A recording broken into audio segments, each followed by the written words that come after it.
Look, there. Those are ashen steeds. No doubt about it. And such a long ride from Stone here. Our Luda friends must be soothing their saddle sores in the inn. Shall we join them?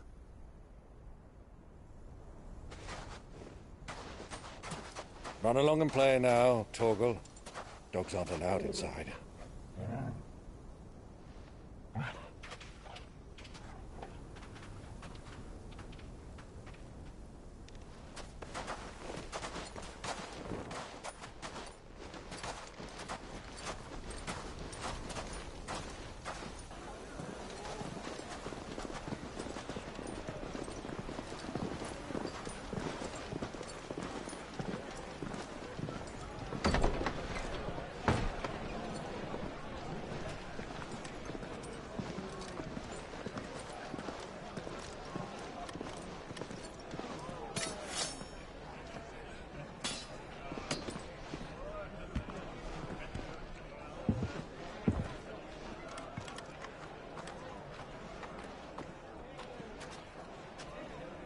Good day to you. Eating?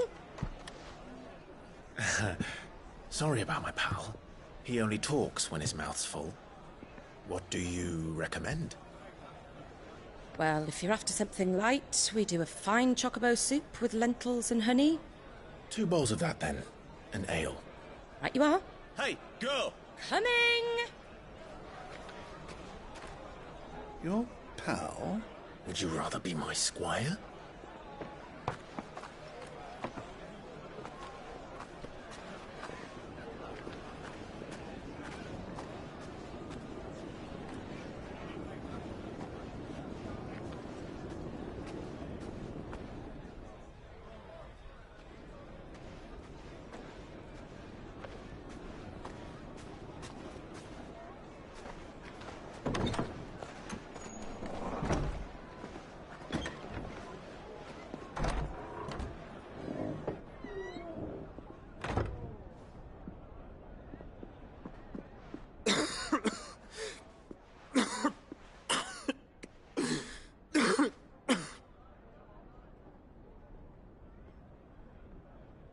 Your Grace, it is plain you are not yet well enough to travel. If you would only let me take you to someone who can better attend to your ills. No, we must press on. Prince Dion has returned to his camp and will soon depart for the front. I must speak with him at all costs. Miss this chance and I may never get another. You do understand that? Yes, Your Grace. But you must at least agree to take your medicine. I'll fetch you some water.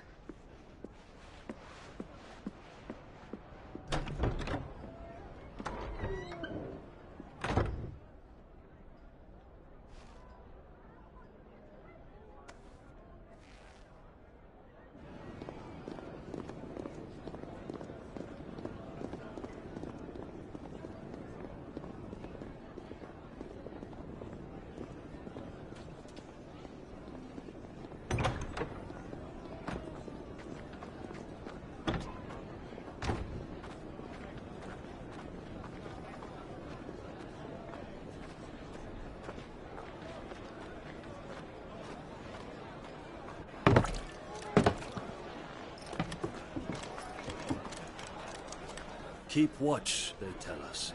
But all I see is sand. I hear they got our guest back to the Fang without any trouble. We'll be leaving soon enough. Why the Lord Commander dragged us all this way just to save that blockhead skin, we'll never know. Dominant or not, he's a bloody idiot. That'll be Cooker, then. Well, let's get this down us. We've a long way to go. Hey, you!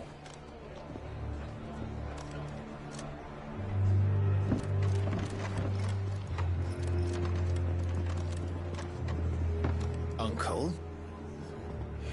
Sorry.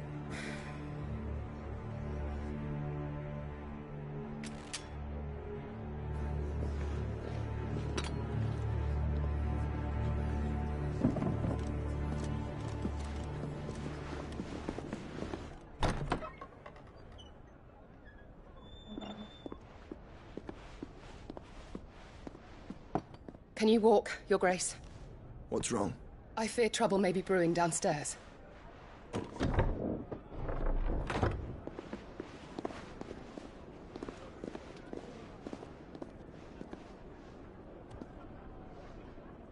You two are travelers, are you not?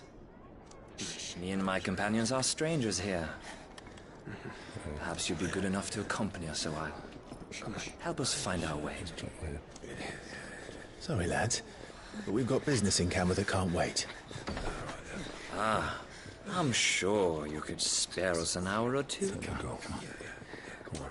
Friend.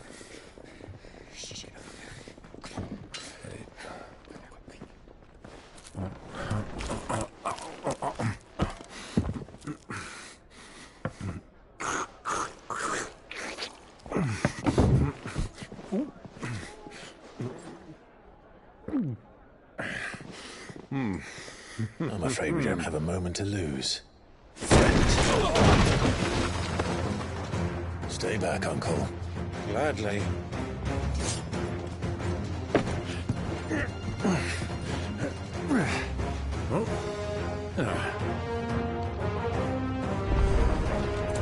The outlaw! Take him!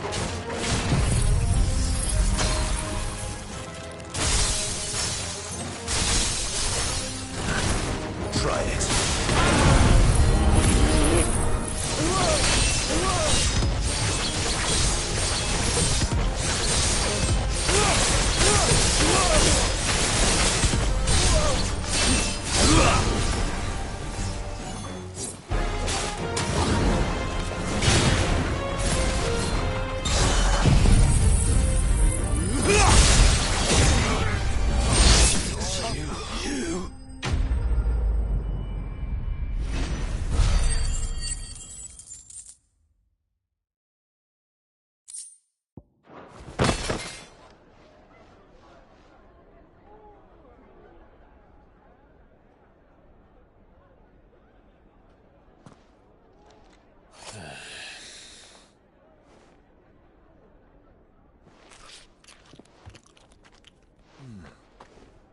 For your trouble.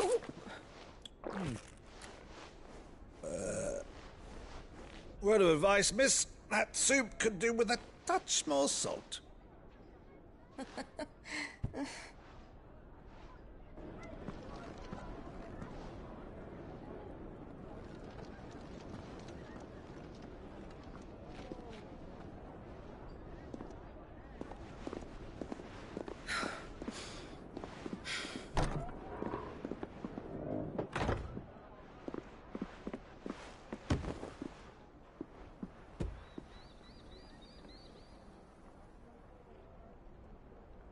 Now's our chance.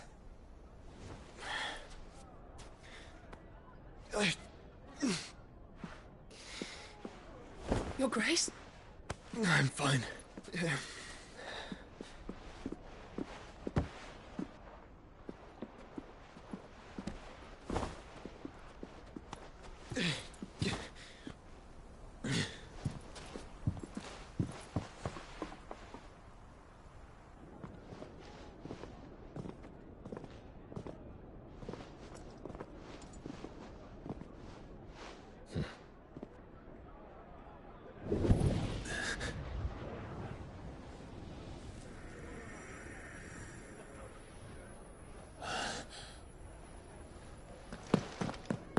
Clive?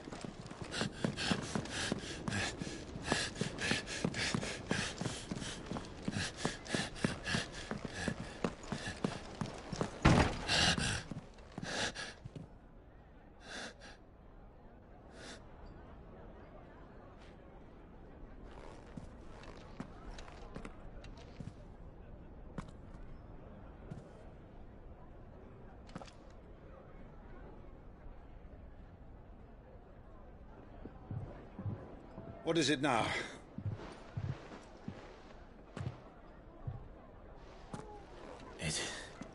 It's nothing. Let's go.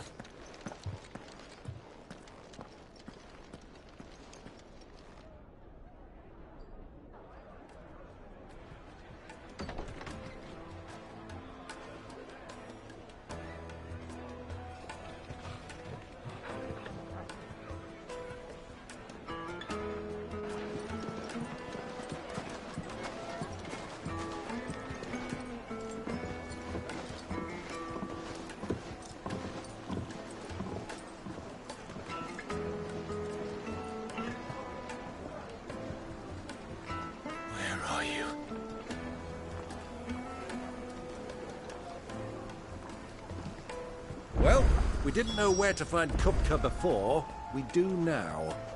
The Royalists said it themselves. Their guest is in the Fang. We should press on before any more of their friends turn up.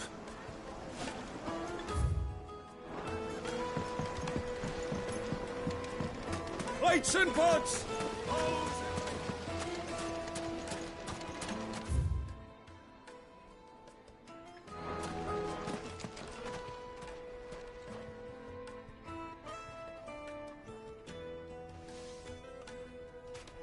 Ah, they've closed the road.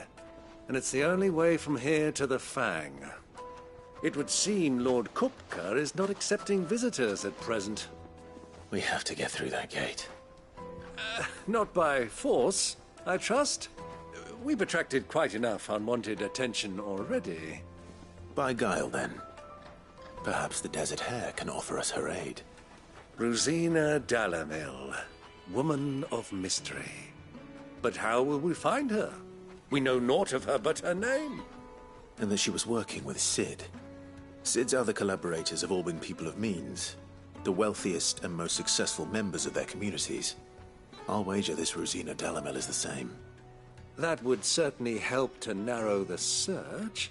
We need only inquire as to who is in charge of the town. And that's exactly what I mean to do.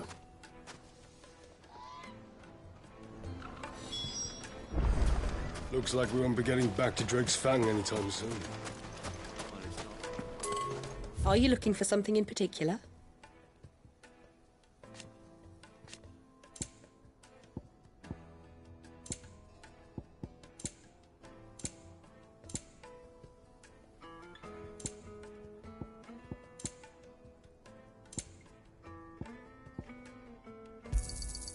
My thanks.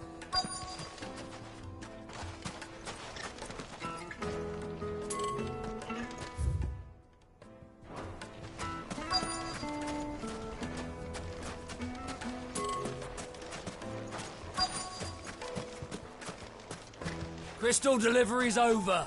Get back to your homes. But I didn't get one. For Gilbert's sake.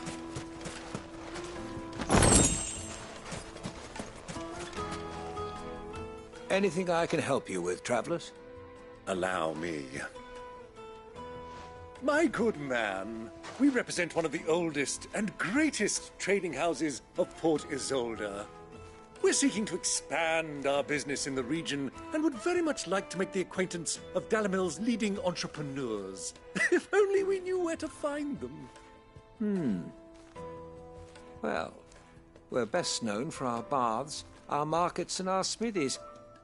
I suppose you could do worse than start your search at one of those. Thank you. You've been most helpful.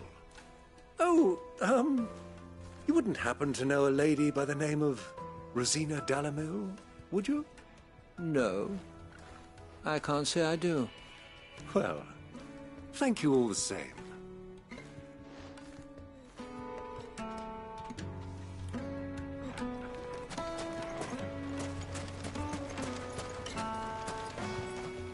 What do you want? Can't you see I'm busy? I won't keep you long. I'm looking for someone.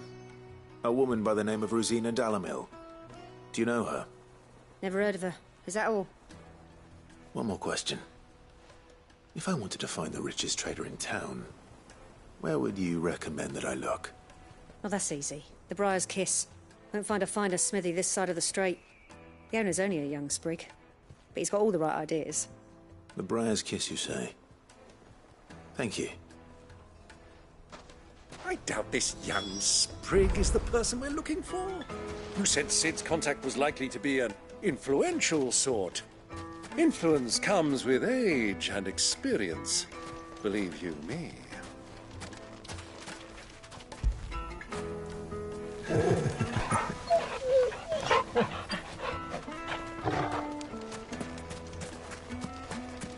Light it for Gilbert's sake.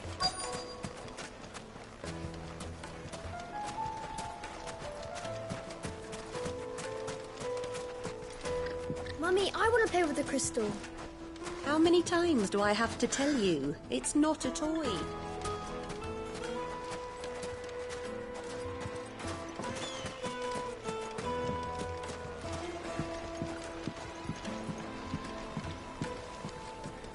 Can I help you? Yes, I'm looking for a woman by the name of Rosina Dalamil. A long-standing pillar of your community, I believe, from old trading stock. Then you should ask Further. He's been here for years. Knows the place and its people like the back of his hand.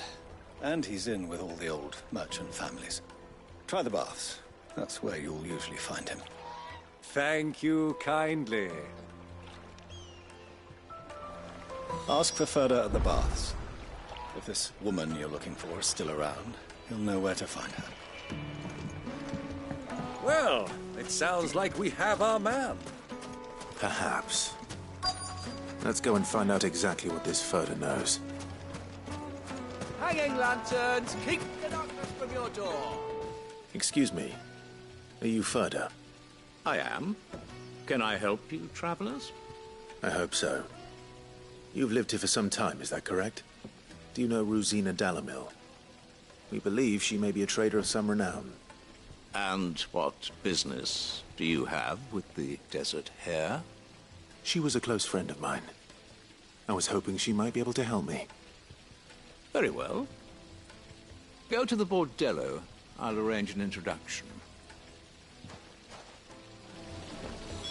I know who you're looking for. Go to the bordello and wait there.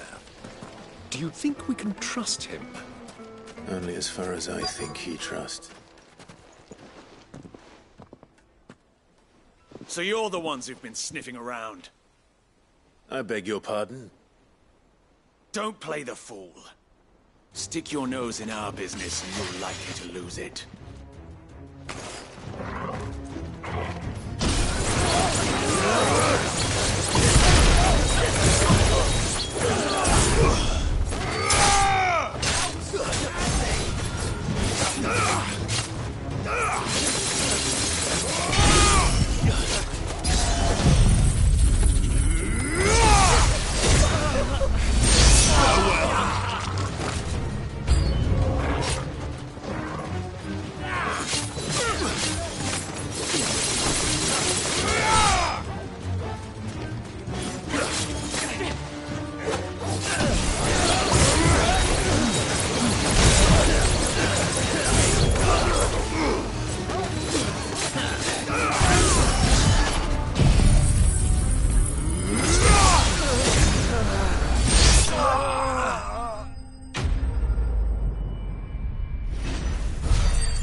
Who are you working for? Him or her? Him. The boss. He wanted us to test you. Though one could hardly call that a test. Lord Further? Look what the cat dragged in. Your skill with the blade is rare indeed, my lord. A fitting talent for an outlaw. You know who I am. So what now? Call in the men of the Rock and collect the bounty? That isn't my decision to make. Our work is done. Take him to meet his precious Rosina. She will be interested to make his acquaintance. Yes, my lord. To the Lock of Leisure, then. To the Lock of Leisure.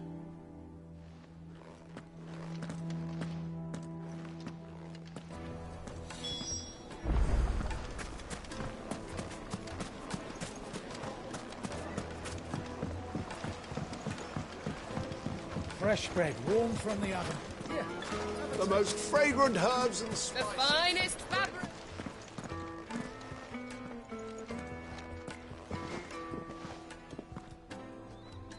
Is this the place? Lubo's Forge. The Briar's Kiss. Ah, so it was the young sprig after all. So much for Rosina Dalamil being a woman of experience. How wrong I was. It was an easy mistake to make, Uncle. After all, it must have been years since Sid last saw her. Sorry. him. Whoever this Lubor truly is, he's clearly a man of means. I'd say he deserves our respect. See that he gets it.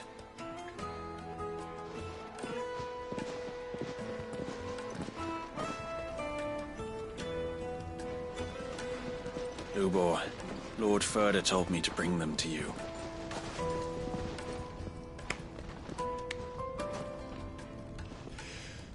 My boys tell me you're in need of assistance. Sid the Second? I won't waste your time. I need passage through the south gate.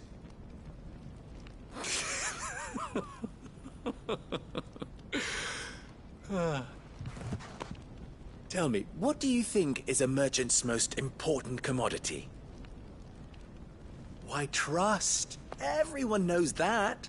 Without it, you have nothing. And nothing is exactly what you have. And so, for you, I, too, have nothing. I'm not in the business of helping every lost puppy that wanders in off the street. I'm a busy man, as you can see. Let's leave this mummer to his farce. By all means. Find someone else to help you on your way. Just be sure to tell them you're not the two travelers from the inn the guards are looking for. Don't want them jumping to conclusions, do we? Why, you... So, what do we need to do to earn your trust?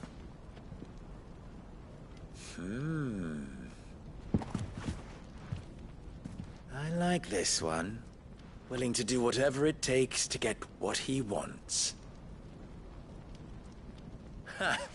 Men like you have a special place in my heart. Why, you ask? Because they get me what I want. Always.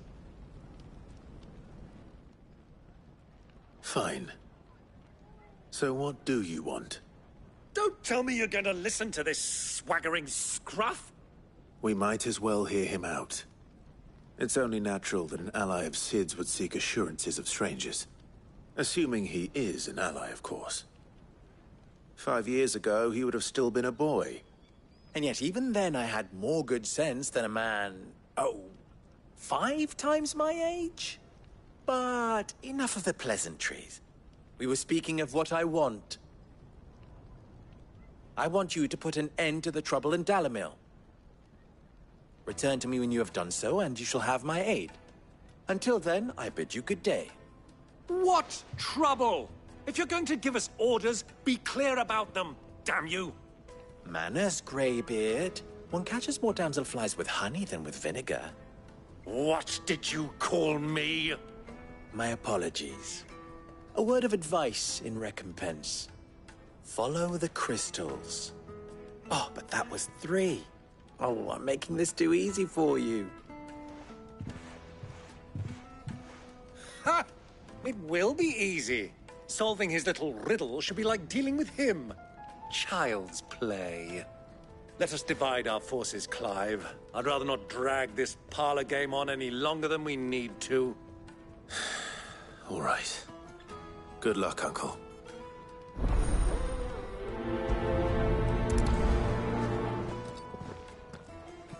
I thought we were the only ones causing trouble in Dalamil.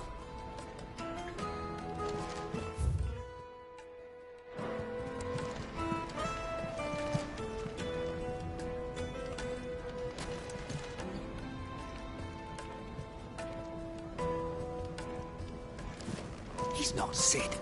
He can't be.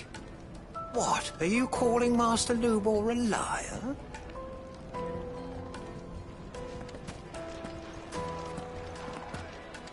The misfortune Dalamil finds herself in is of a crystalline nature. So do be discreet in your inquiries,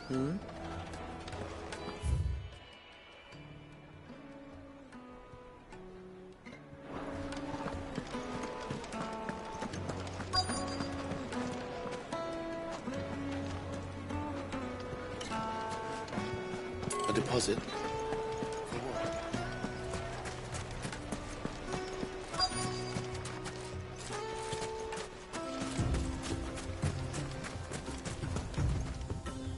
Excuse me. Is it true there's been trouble with crystals of late? You've heard, then? I've heard rumors. Damn thieves. Pilfering the crystals that were meant to fill our cups and light our stoves. Us common folk have hardly had a shard to share between us these last few moons.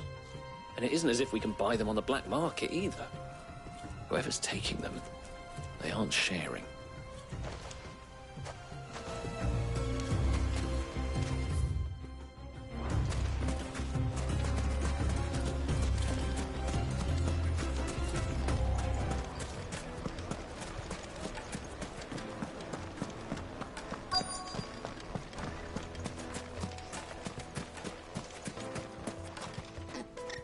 Do you have a moment?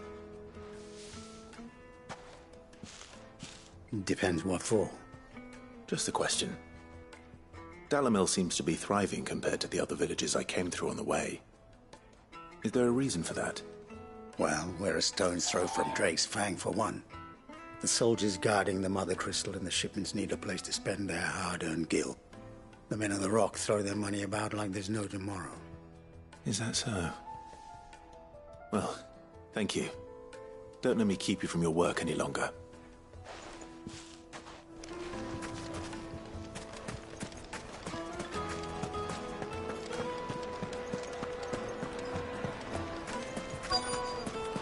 Needed to a silken... You wouldn't believe how much he gave me. What can I do for you, soldier? Need that sword polishing? I'm not a soldier. Ugh, then be off with you. I serve the men of the Rock and the men of the Rock only.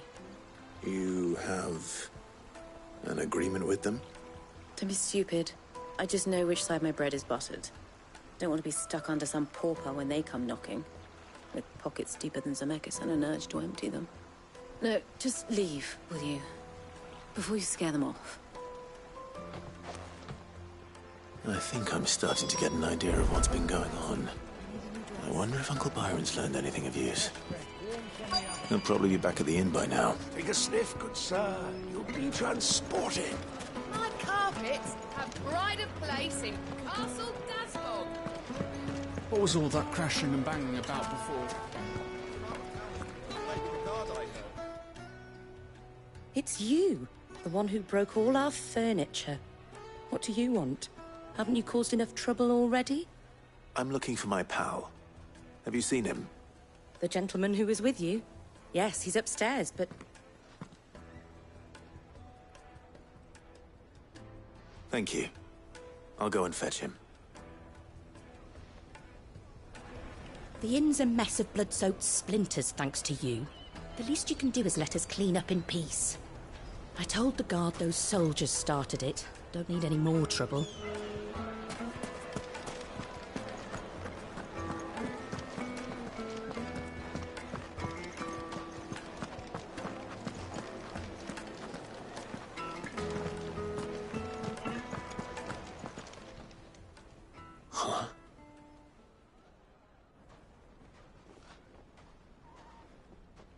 Will this suffice as a deposit?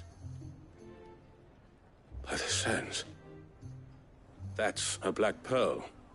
One of the many treasures in my collection that I would be only too happy to part with, should you give me reason to do so.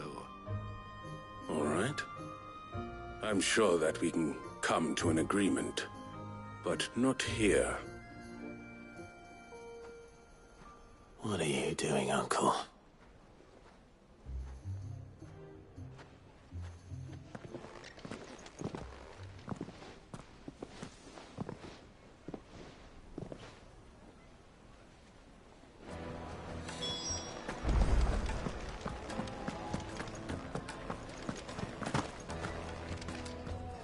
Care to explain why you're giving gifts to Kupka's men? Bait, my boy. One cannot catch one's prey without it. And I do believe I've snagged us quite the quarry. I started by asking around the markets as to where I might purchase crystals. I had no luck, of course, It's forbidden to trade in such things. But my uncharacteristic indiscretion just happened to attract the attention of those uniformed ruffians. They took me aside and said they could procure the crystal I sought if I proved I could pay for it. So the pearl was your proof? I thought they'd asked for more. A second-rate specimen like that would only fetch 500,000 or so. A small price to pay for admittance to the underworld. But enough about my little act of subterfuge. What did you discover? That the supply of crystals has dried up of late. And some people seem to think they're being stolen. Meanwhile, members of Kupka's private guard have been spending money all over town. I'll wager those soldiers you've been talking to have been siphoning off crystals meant for elsewhere, and pocketing the profits. I'll wager you're right. We'll meet with them then, just as you arranged, and put an end to the trouble Lubor spoke of. Ha! That preening popinjay thought this would be difficult. It just goes to show, one should never underestimate a Rosfield. We'll soon wipe that smirk off his face. I arranged to meet with the soldiers in a secluded corner of the Velcroy, far from prying eyes. The perfect place for a spot of double dealing. I trust I can count on your support, if things turn sour. Of course.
What was all that crashing and banging about before?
Run like the wind.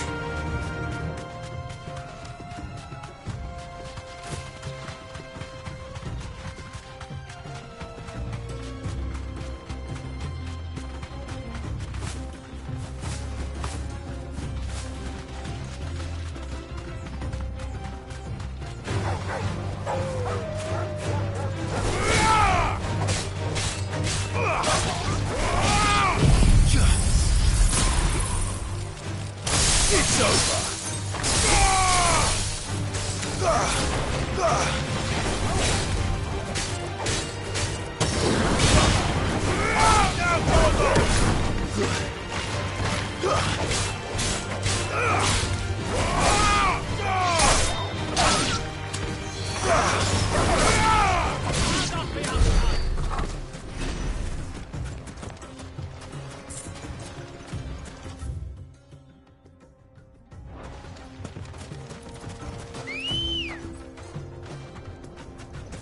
Ready, go?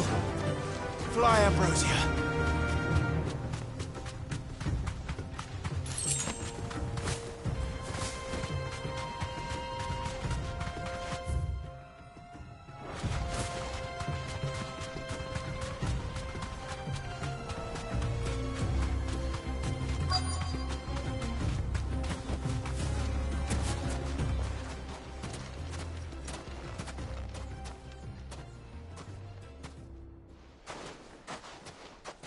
I'll take it from here.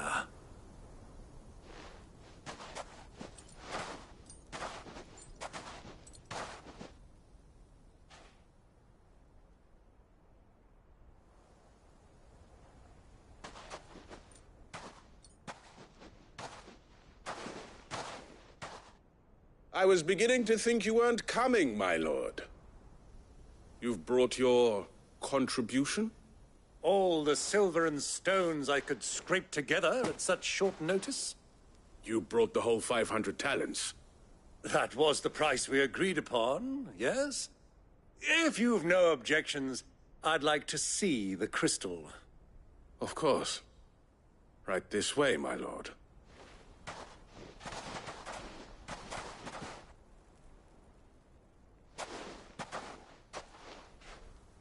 Not bad at all. You weren't lying about the clarity. But what of security? If I were to be stopped on the road, what guarantee have I that it wouldn't be seized as property of the Republic? Because these crystals are no longer the property of the Republic. You're not buying from us. You're buying from them.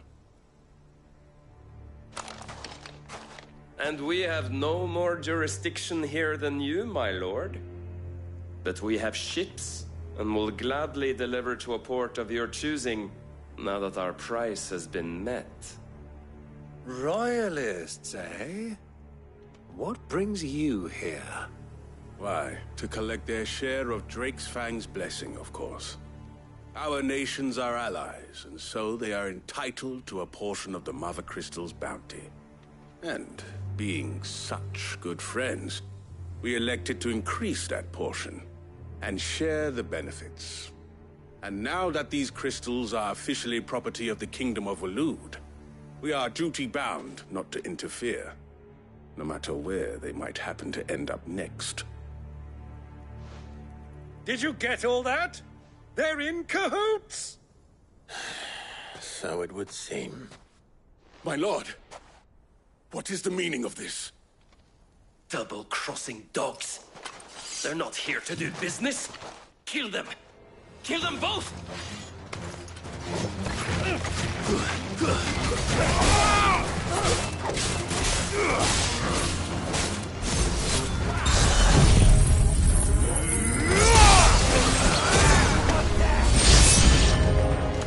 It's not over yet, Uncle. Good! I'm just getting warmed up.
Well, that wasn't too bad.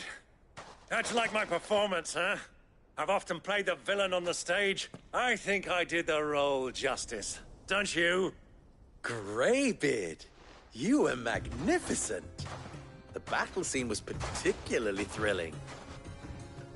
Such a shame you didn't have more of an audience, but perhaps that's for the best. How long have you been watching? Long enough to witness your uncle's sordid transaction. I hardly expected one so venerable to degrade himself so thoroughly, buying one's way into the confidence of degenerates. Ingenious. This was the trouble you spoke of. The men of the Rock taking Crystal's men for the common folk and conspiring with the Royalists. Well, now it's over. Indeed it is. The people of Dalamil had scarcely any means of redress against Kupka's men, let alone a foreign army. Until you two came along, that is.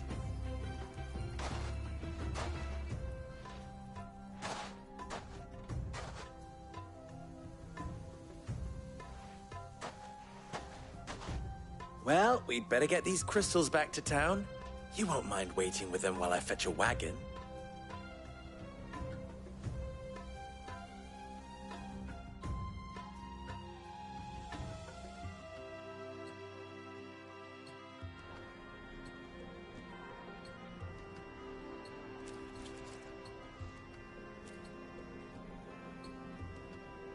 It occurs to me that I still don't know your name. Clive. So, Sid the Second is a Clive? I suppose it could have been worse. Well, Clive, you held up your end of the bargain, so I must do the same. Passage through the South Gate, was it not? To tell the truth, you've helped a little there too. Many of the guards have already been redeployed to deal with the issue of their missing comrades. And those left behind have been encouraged to look the other way should you attempt to pass through. Thank you. And please allow me to cover your costs. You still have the purse I gave to the soldiers, I trust? I saw you pluck it from one of the bodies. Oh, dear. Was I really so obvious? And my name is not Greybeard. It is Lord Byron Rosfield, thank you very much. No, thank you very much, Greybeard. Of all the... Ugh! Here, wear this.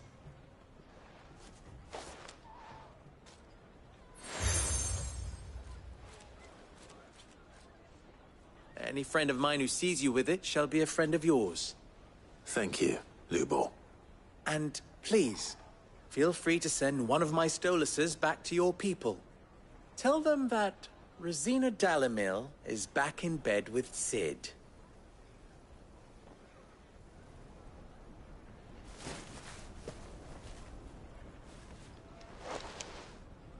Umia Lostelan.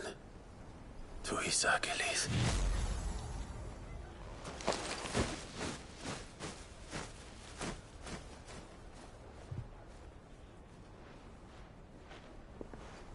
I'm trusting you, Sid. Or should I say, Clive. So be sure not to let me down. I have a reputation to uphold.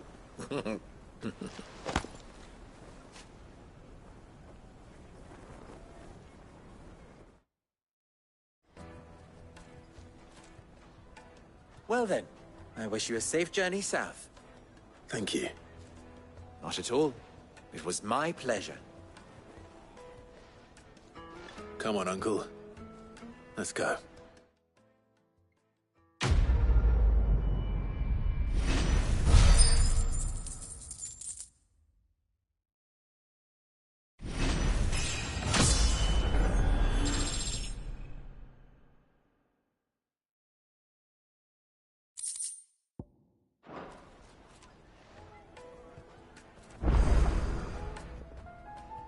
Clive. How very fitting.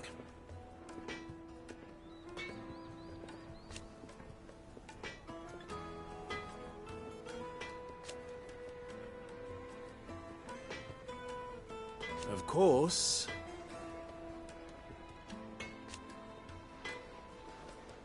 There's simply no other way.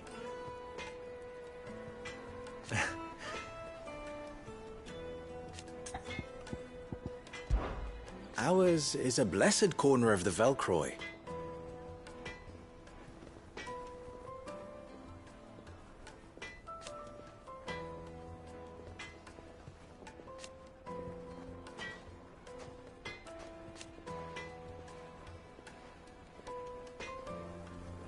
At least they did.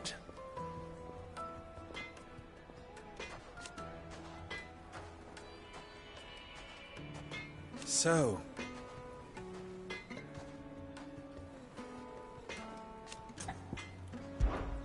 you and I...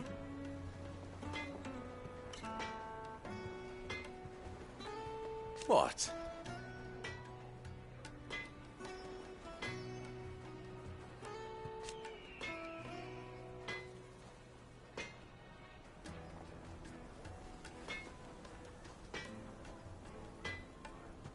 Alas.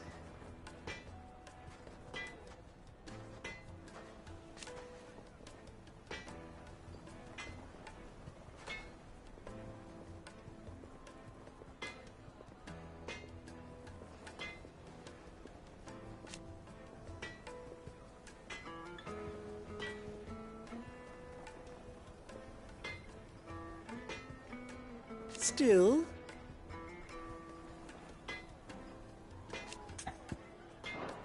best of luck.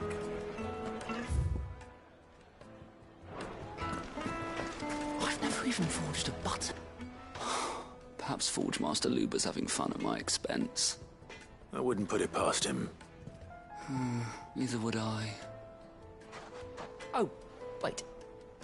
Are you Clive? Sorry, my mind was elsewhere. I'm Sava, Master Luber's Least accomplished apprentice. Soon to be former apprentice if I don't pass this test. Maybe I'm just not the resourceful type. People are buying up weapons faster than the Briar's Kiss can forge them, and here I am, unable to make a decent bit of kitchenware.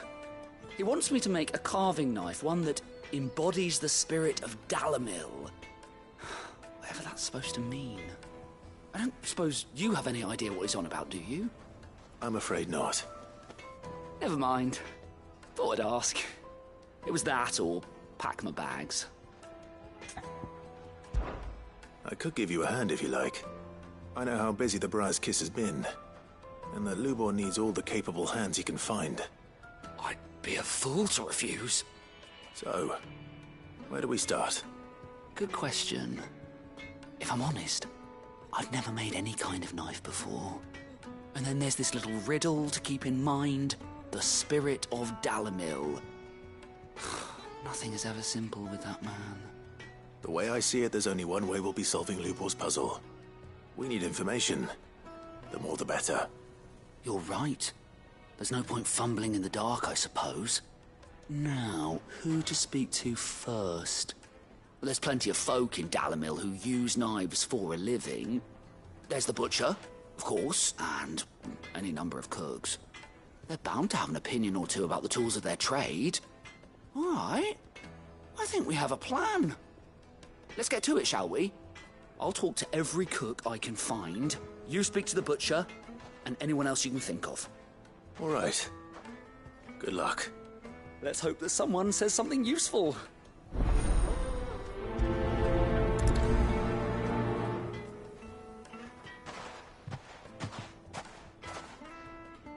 Trust Lubor to take a simple test and turn it into a riddle. I'd better get to it. When did you get so big?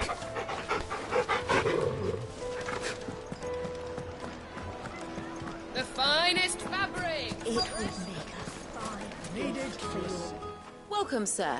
What can I do you for? A question, if you don't mind. I need to know what makes a good carving knife. You a blacksmith or something? Something, I suppose. Fair enough. Knives, is it? First and foremost, it's got to hold an edge. Most knives will make it through fat, no problem, but sinew dulls cheap steel in no time.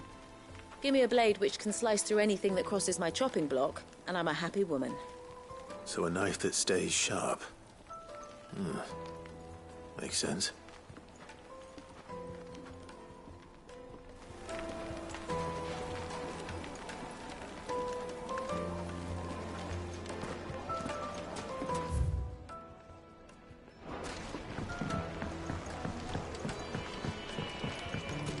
Made from the stoutest stoneware. Ha! They've opened the gate! Lubor was true to his word. We'll make our way back to the fire, please. What is it? I'm in no mood for chatter. Sorry. Do you mind if I ask your trade?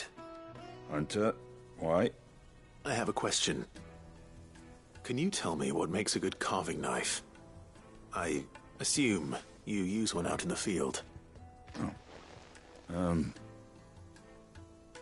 Has to be able to put up with some punishment. Can't be dealing with a brittle blade, not while I'm on the hunt. If your knife snaps every time you use it, you'll be spending coin as fast as you make it. Times are hard enough as it is. Thank you. I won't keep you any longer. Full business, eh? Man after my own heart. So, a carving knife should be hard-wearing and hold an edge. Hardly a revelation. Let's hope Sava had better luck than I did. Wheat incense. Silver platters. Plates and pots.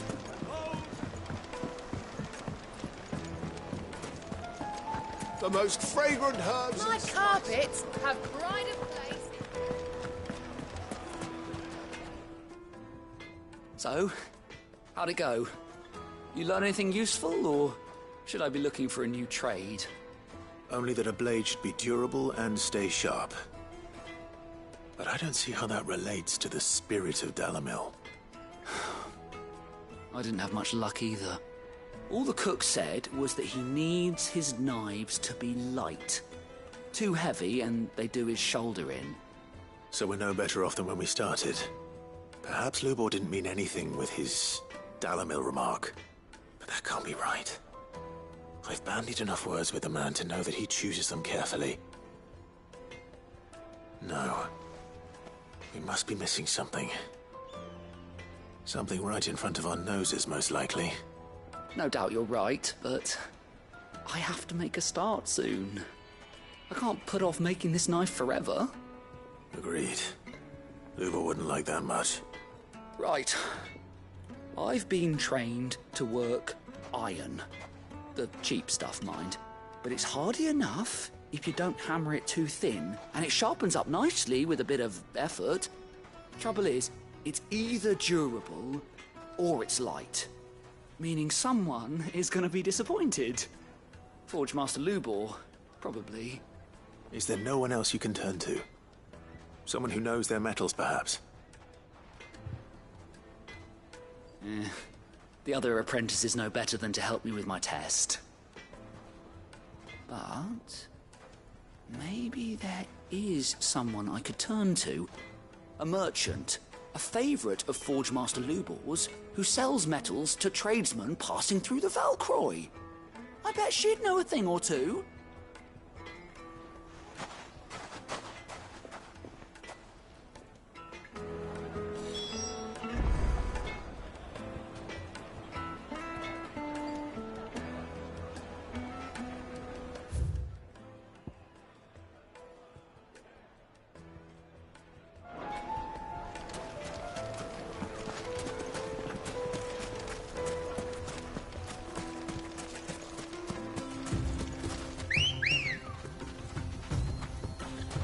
Good girl.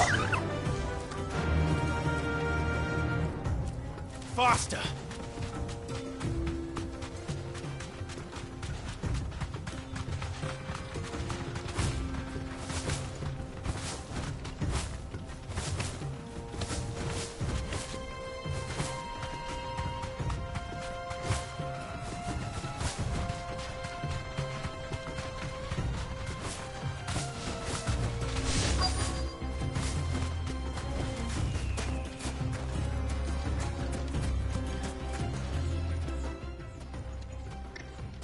Any luck? Or will you be needing help with your bags? Well, I asked her, but...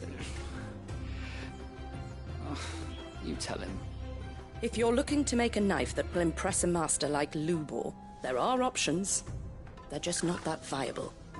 Featherlight adamantite knives will get passed from generation to generation, never needing so much as a lick of the whetstone.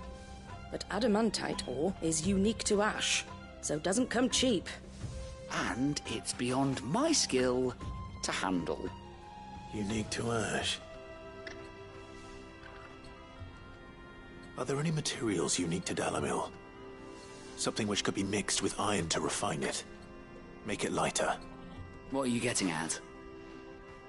You said that Lubor trained you to work iron. Then that's what he'll expect you to use. But he would have known that it would either be too heavy or too brittle for a carving knife. Perhaps his Dalamil remark wasn't a riddle, but a hint. If it's cheap metal you're using, then there's always limestone, I suppose. Folk first settled Dalamil to get at her mineral deposits. And, if you know the trick, it can be melted down in the furnace to drive out impurities from low-quality iron. Bloody hell! That must be it! I don't suppose you know the trick, do you? It's hardly my speciality, but I've been around enough blacksmiths to know how it works. Looks like I've got some learning to do. Clive, I hate to ask after all that you've done for me, but... Limestone? Fine. I can hardly abandon you now. Besides, I want to know if this is the answer to Lubor's little riddle. I can't thank you enough, Clive. You'll have no trouble finding limestone over in the terraces. The place is bloody made of it. Then I suppose I'll meet you back at the forge. Right you are. I'll see you shortly. So, do you crush it up, or just throw it in the...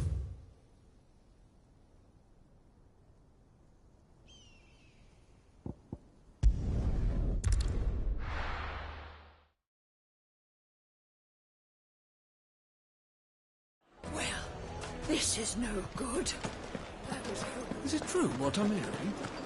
My carpet. The most fragrant herbs and Needed to a silken softness. plates and pots. Sweet incense! Well, we can make our way back to We should get going soon. Do you have water? Ah, I'm not too late. What is it, Lubo? A question that I neglected to ask earlier. Where is it that you're bound? To Drake's Fang. To finish Hugo Kupka. Just as I thought. Then allow me to share a secret. Drake's Fang is currently riddled with royalists. Talmeki and Waloed are allies, and as you have seen, their soldiers work hand in glove. But no nation has ever before allowed a foreign army to make a barracks of its holiest of holies. Not by choice, at least. And there's more. My man on the inside of the Fang has failed to report for several days. I fear there may be more trouble lying in wait for you on the road ahead. Isn't there always? If you're determined to beard the lion's den, then promise me one thing. That you will enter via the mines, where the guard is lightest. I've lost one Cid already. If I lose another, people will start to think me careless. I don't plan on dying. Not before Kupka does, anyway. Well, so long as you have a plan.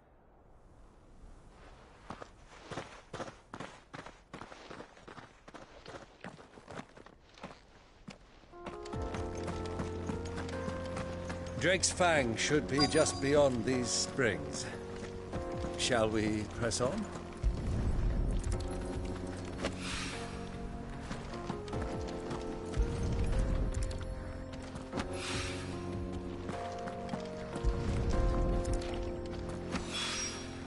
One rock looks a lot like another. But hopefully this is what Sava needs.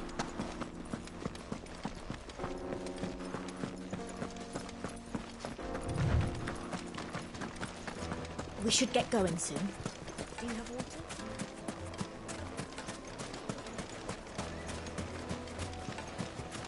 silver platters.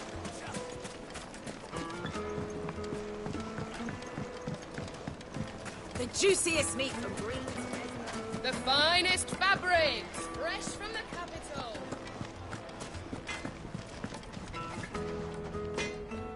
I wasn't sure how much you'd need, but I hope this is enough.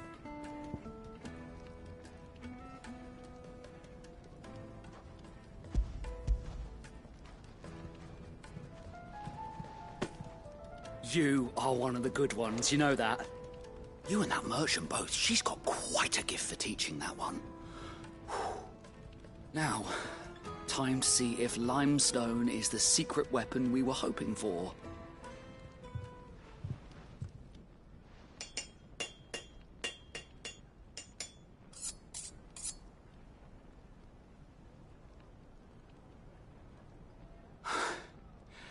That'll do, I reckon. A knife forged from the very rocks of Dalamil. Her spirit, if you will. It's a fine-looking blade. I only hope Master Lubor agrees. That sounds like my cue. And just as well. I was getting tired of waiting. I'm sorry, Forge Master Lubor. Let's take a look then, shall we? First things first, Sava, do you think this is a carving knife worthy of the fine people of Dalamil? I'd like to think so. But what do you think? What do I think indeed? It's sharp-ish, but it won't last long with hard use. And it's heavy, heavier than it should be. You might not think it just to hold it for a moment, but sell that to a cook and you'll never hear the end of it. It looks like someone paid a visit to the terraces. The limestone was a step in the right direction, granted, but one that still leaves you short of the mark. And I was so certain I had it all worked out.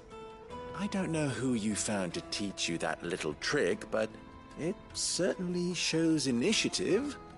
Next question. How much do you think I would charge if I'd made this?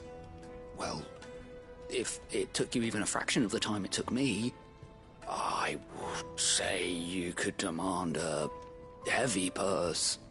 And who would be able to pay that? The butcher? The hunter? The cooks over at the inn?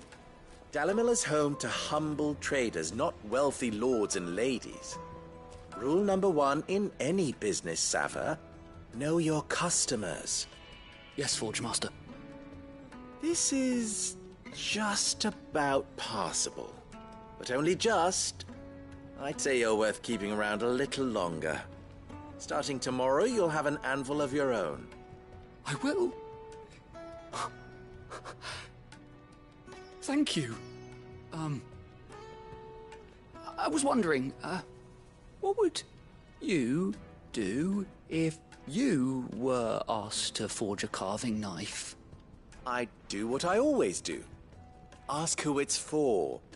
If it was for the butcher, I'd make sure it holds an edge. For the hunter, I'd make it as tough as Titan. For the cook, light as a feather.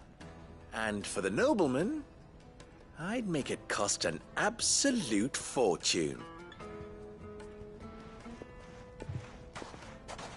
There goes a master, all right. It looks like congratulations are in order.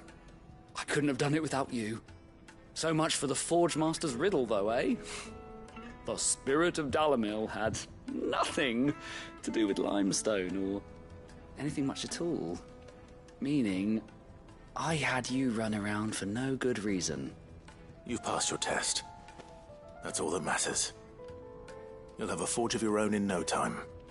And when I do, I'll craft you the finest carving knife you have ever seen.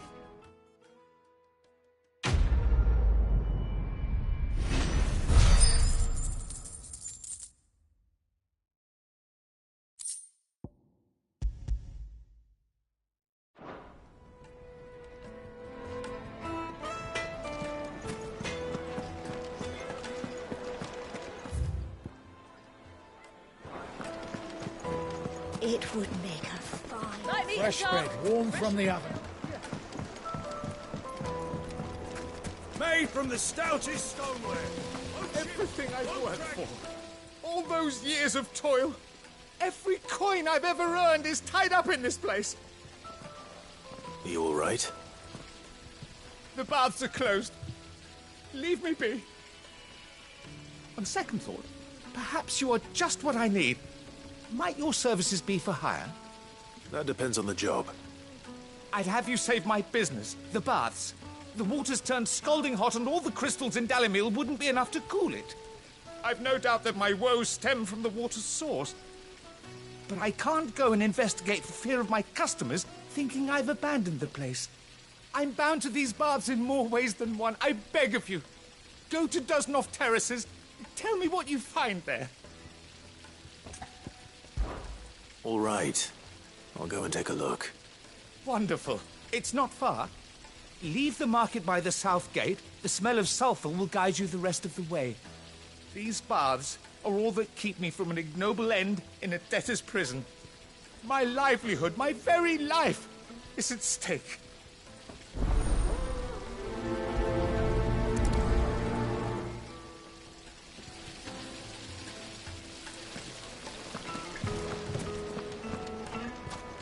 Hanging lantern!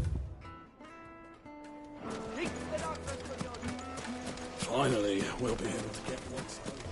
We should get going soon. What do you want? Do you have water? Directions? Either take this road to the Fang, or piss off back the way you came.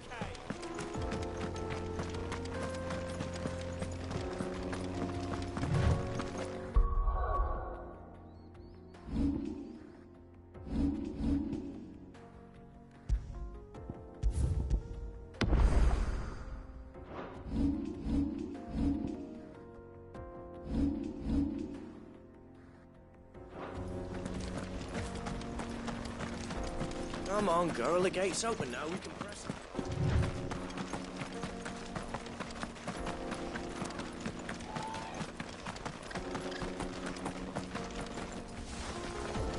How do? Trader, are you? Seeking your fortune down in the golden south.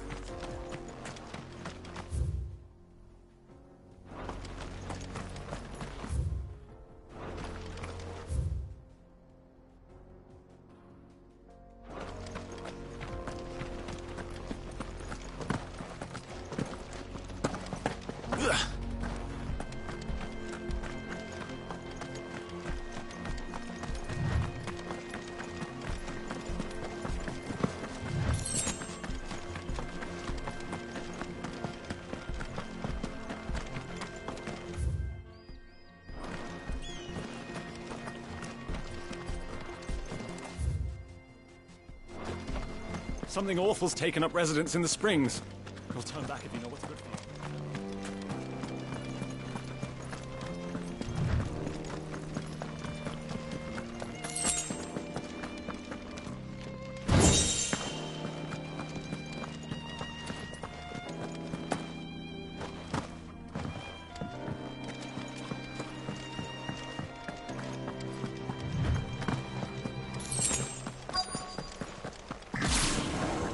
By the flames. That explains the heat.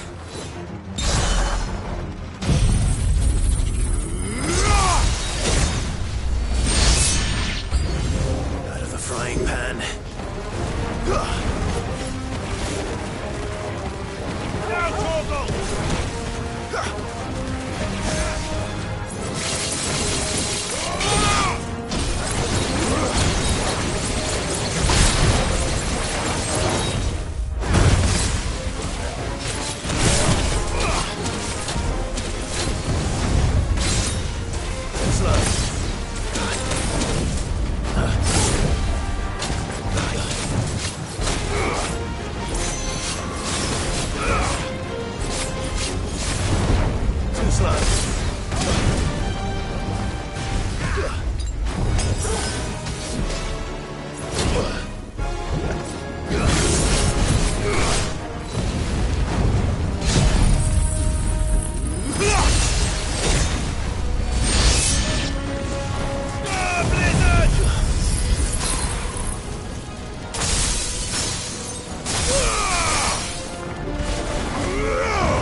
It's over.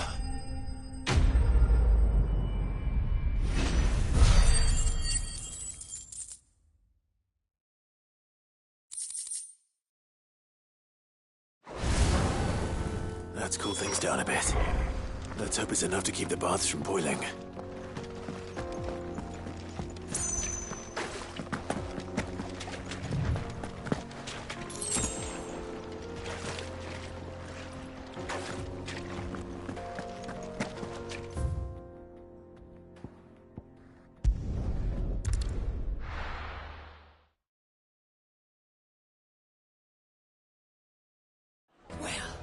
This is no good. I was hoping to get out of the heat for a little while. Is it true what I'm hearing? The finest fabric! The most fragrant herbs and spices. Needed to a silken softness. Lights and pots! There he is. And masons. Man, I was hoping we'd be seeing you again. The baths grow more bearable by the moment. It won't be long now before we are back to business as usual. I'm glad to hear it. Now, tell me this. What did you find at the terraces? What threatened to make me a pauper? Not what I expected, that's for certain.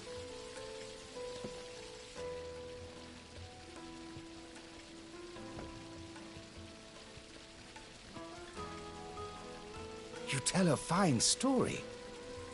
That's not to say I don't believe you, though. Creatures made of flame, eh? That's something new to worry about.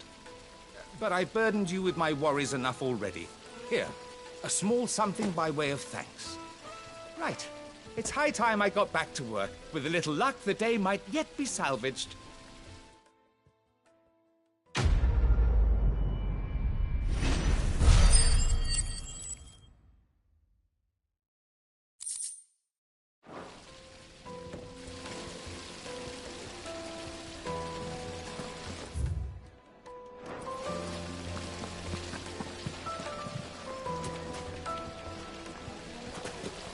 It's just as well I sent you to the terraces in my stead.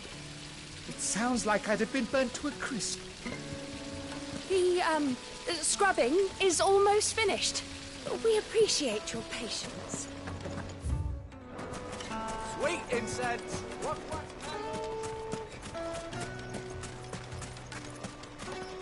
Are you looking for something in particular? My thanks. Here you are. We should get going soon. Do you have water?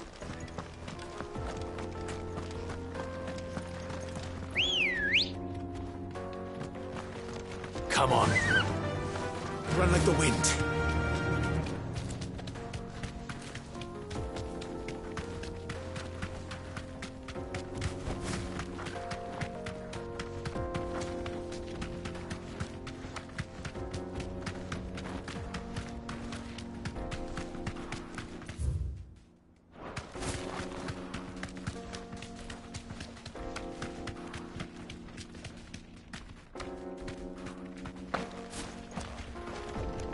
Broken down, you say? From the weight of its load? Aye. The guards are furious about it. You do well to steer clear. Get that damned wagon fixed! Unless you'd rather our men in Dalamil starved. The axle's gone, Captain. There's nothing I can do.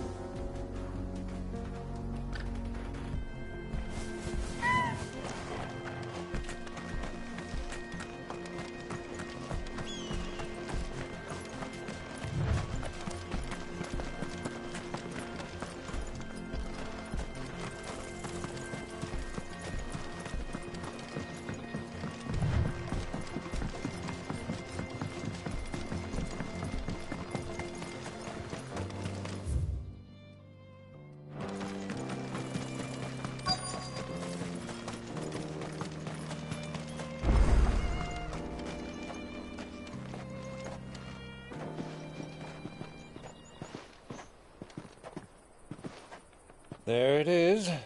Drake's Fang.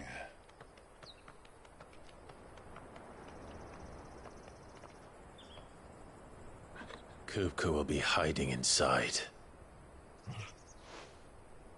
Along with goodness knows how many guards, all on highest alert. You'll need to keep your wits about you if you're to reach him. So be careful. I will, Uncle.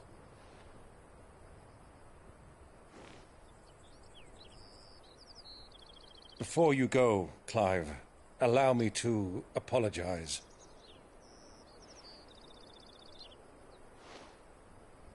After what befell at Phoenix Gate and the crisis that followed in its wake, I fled.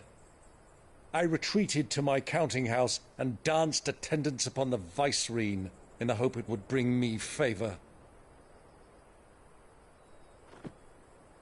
I betrayed my nation to save my skin, like the coward I am. And I'm sorry. Uncle, please. It's not too late, Clive. Rosaria is yours by right, and there are those that would help you to take it back. Had I the courage of my brother, I might already have done so. But that ship has sailed. You, however... No. Forgive me, but I cannot. I fight to build a new world now. A better world. Where men can live and die on their own terms. I was raised in a nation that strove to improve the plight of bearers.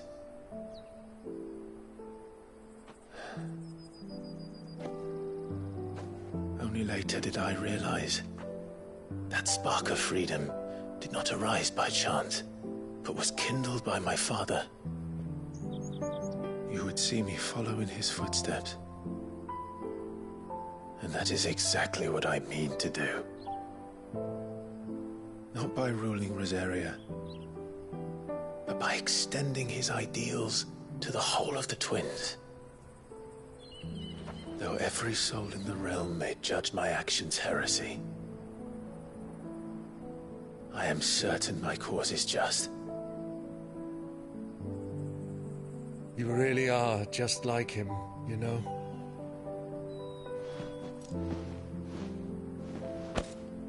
Thank you, Clive, for coming back to me.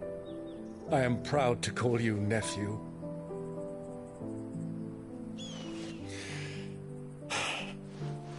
Well then, this is where we must part ways.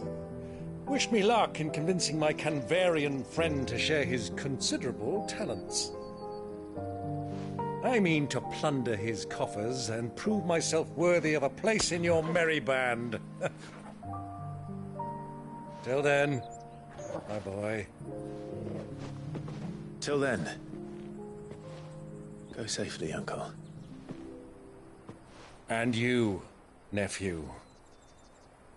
We have much to catch up on, you and I. I shall expect you to regale me with the tales of all your adventures when next we meet. You can regale me too, Torgal.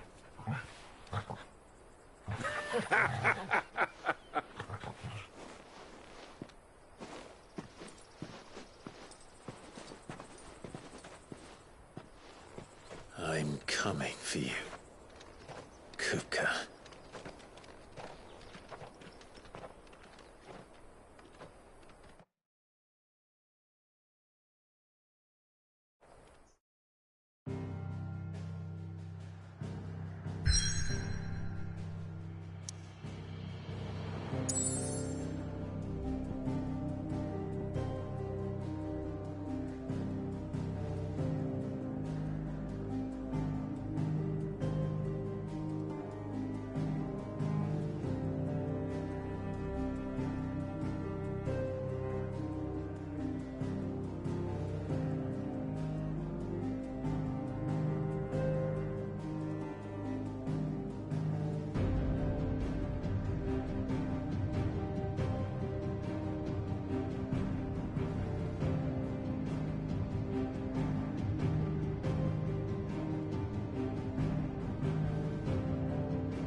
heart.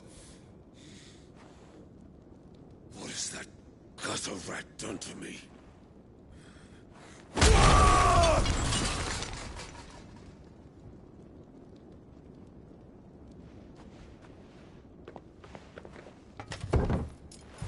Out of my sight, wench!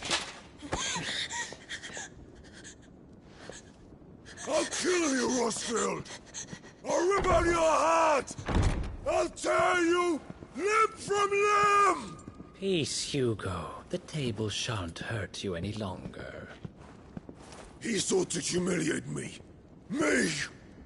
If you hadn't interfered, he would be dead! You truly believe you would have triumphed had the battle continued? Titan would have ground him into dust!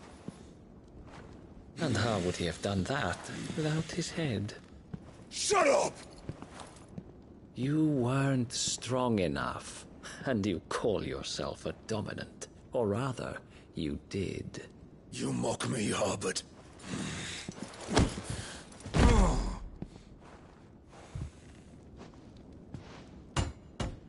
Do you see, Hugo? You are weak.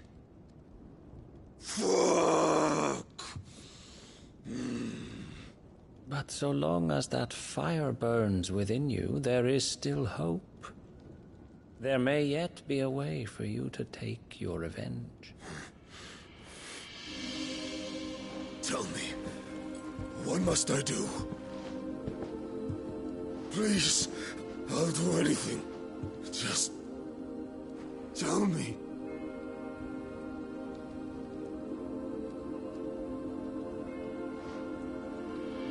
The heart. What of it? A Mother Crystal's heart is the most concentrated source of ether in all creation. Perhaps you could take advantage of that. Of course, the crystal would not yield her blessing to any ordinary man. But then, you are no ordinary man, are you, Hugo? Clive Rosfield stole your power, but others have suffered a similar fate, and still managed to find the strength to conjure their icon. Like Benedicta Harmon. She too drank of the ether and gained a power beyond human understanding. She did.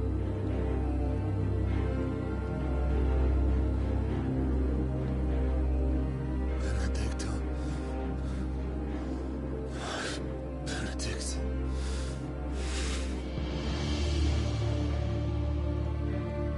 I'll do it. My love. I'll avenge you.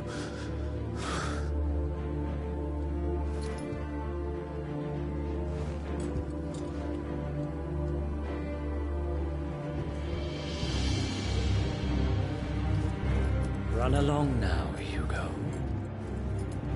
You need only follow the light.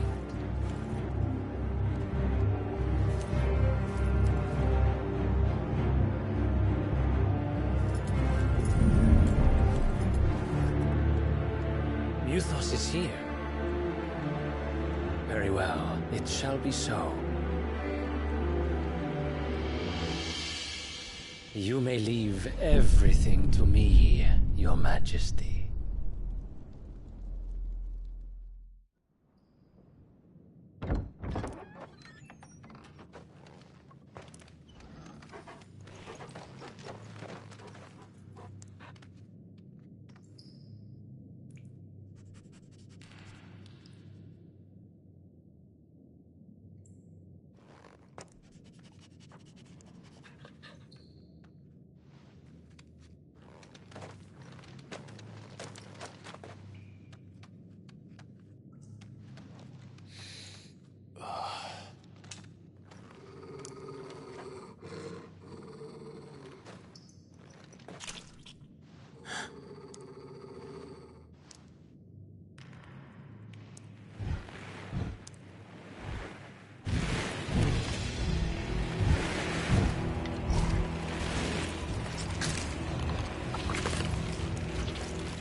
Nonetheless, bring them from ash.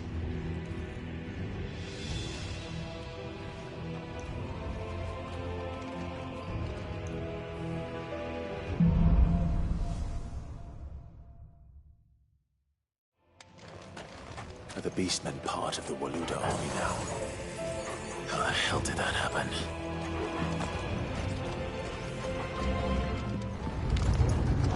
They spotted us.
Taken over the entire mine.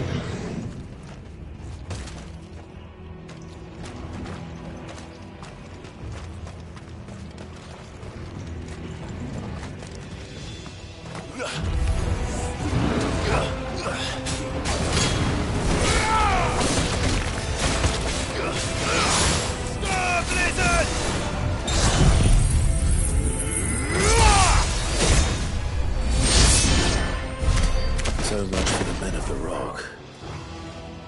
Dhalmekia's finest.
should never have left Ash.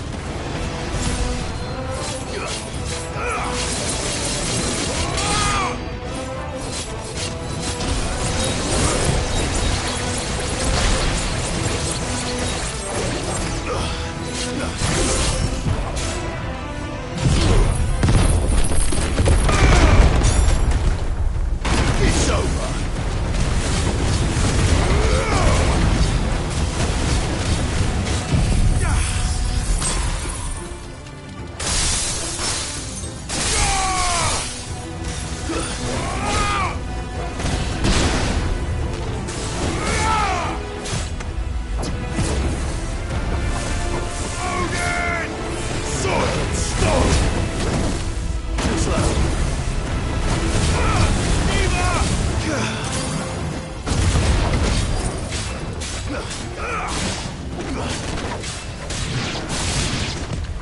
Nice try.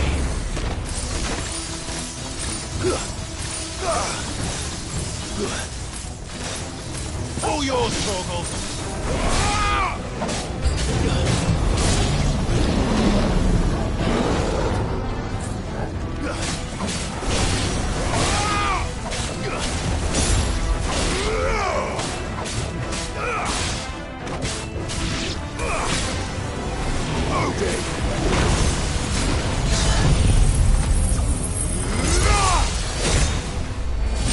Farewell.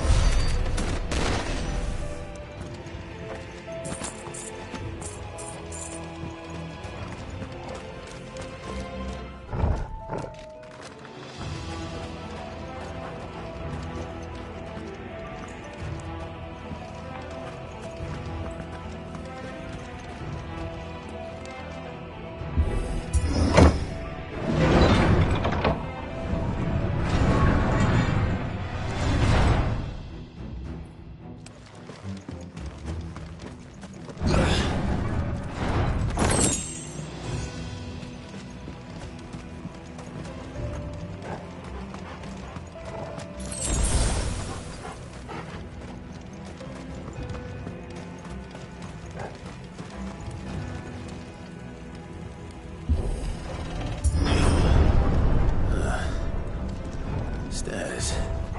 This must be the way out. Time to fight.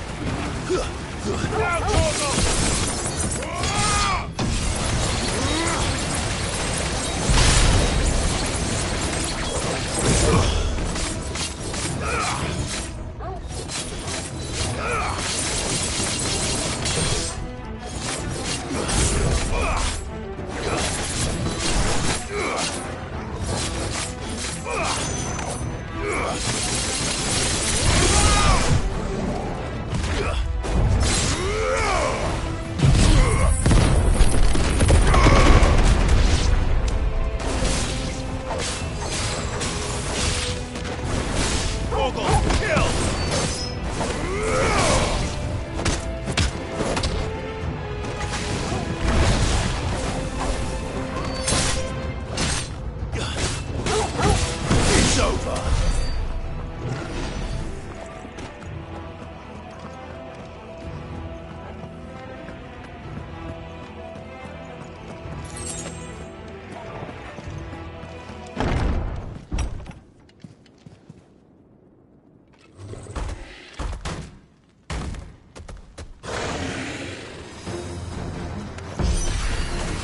I won't be sneaking past this one. How did it get in here?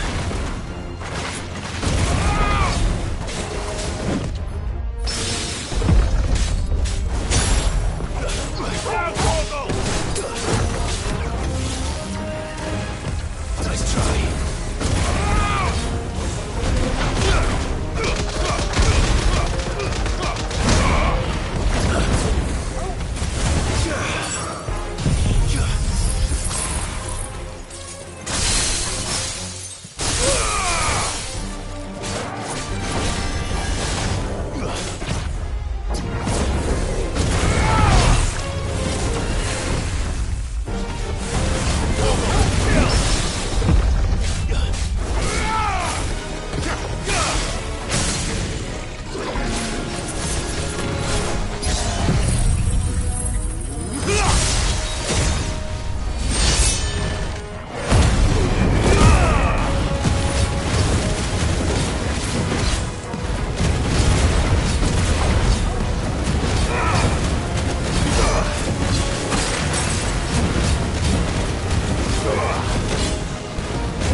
Come on, Torgal.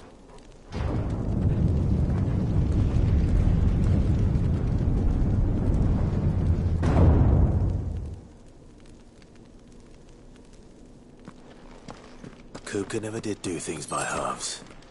As if taking the Mother Crystal to his own wasn't enough. He had to build his castle in it.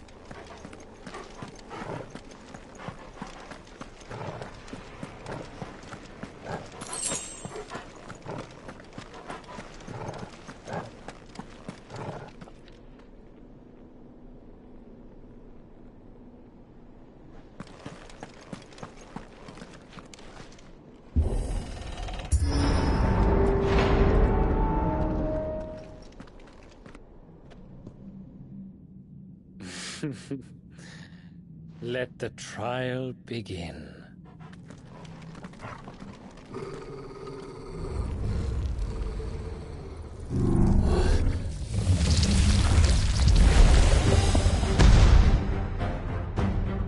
What the hell?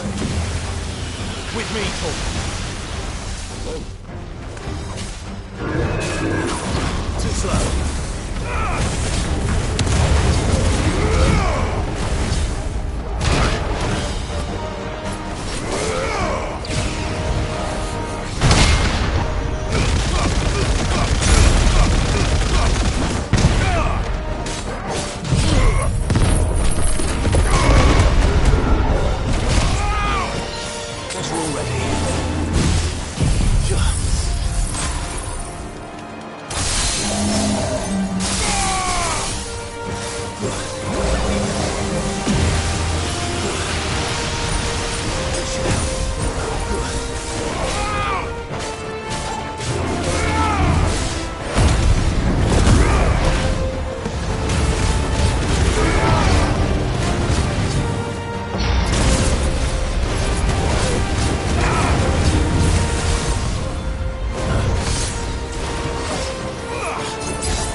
victims were expected.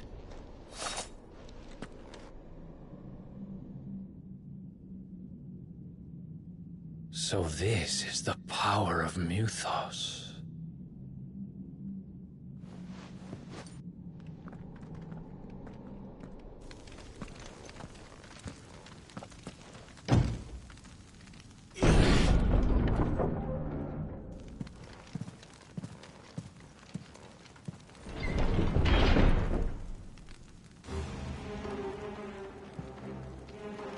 Did the orcs do this too?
What the hell is going on?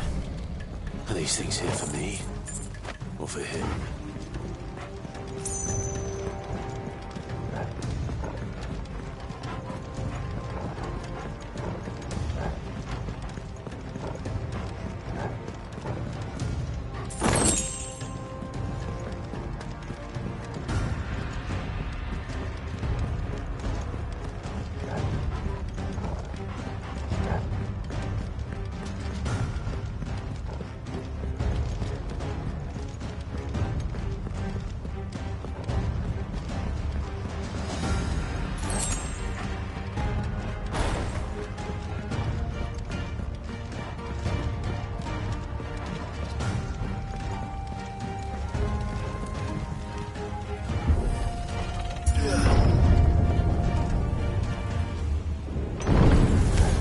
This won't be easy.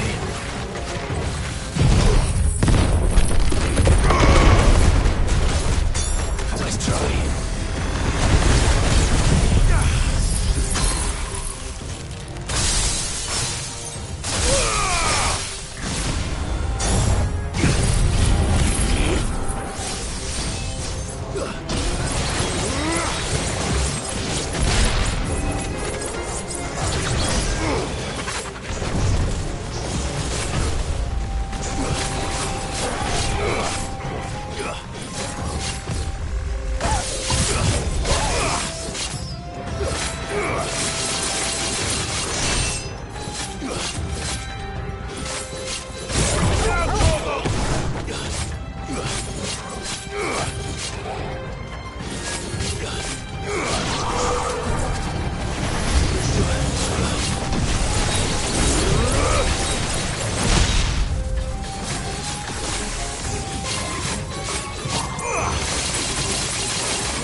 First orcs, now these nightmares. Is this your doing, Ultima?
You've been busy, Kupka.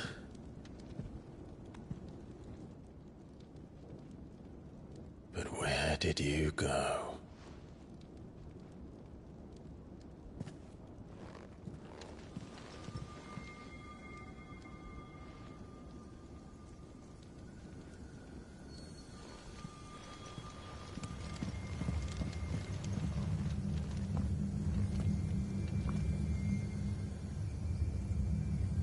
The heart.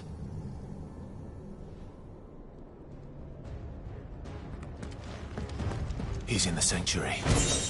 I can feel it. Come on, Toggle.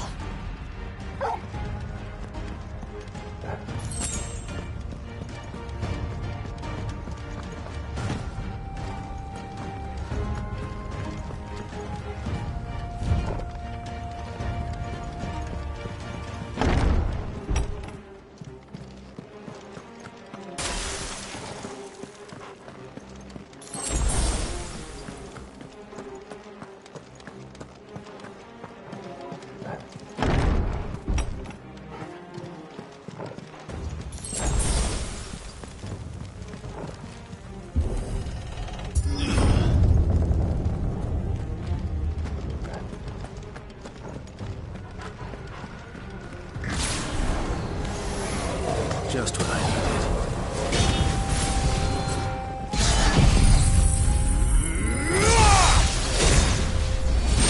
Farewell.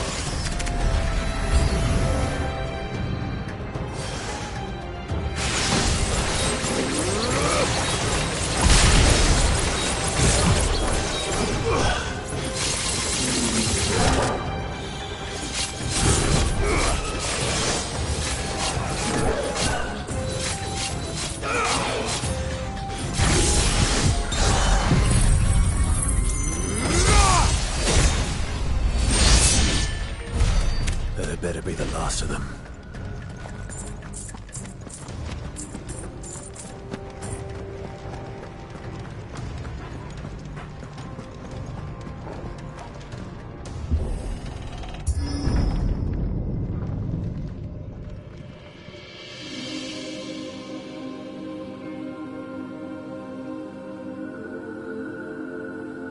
Benedicta, my everything. I've missed you so much. Kuka!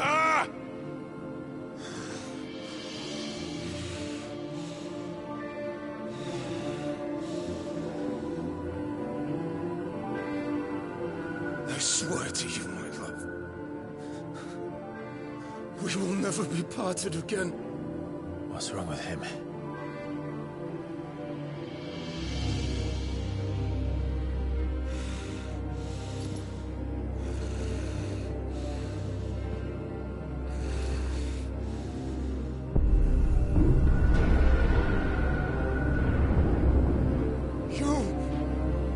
Get away from her!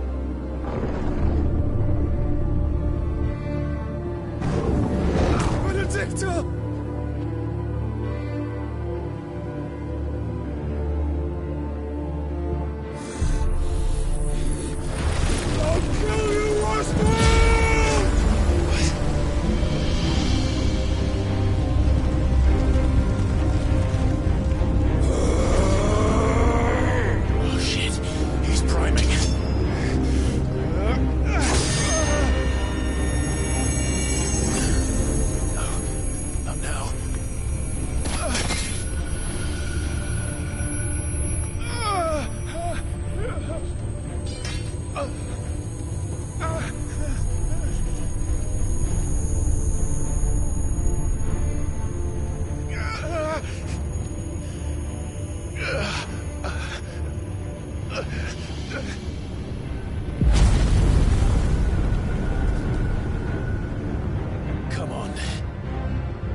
But if you can do it, then so could I!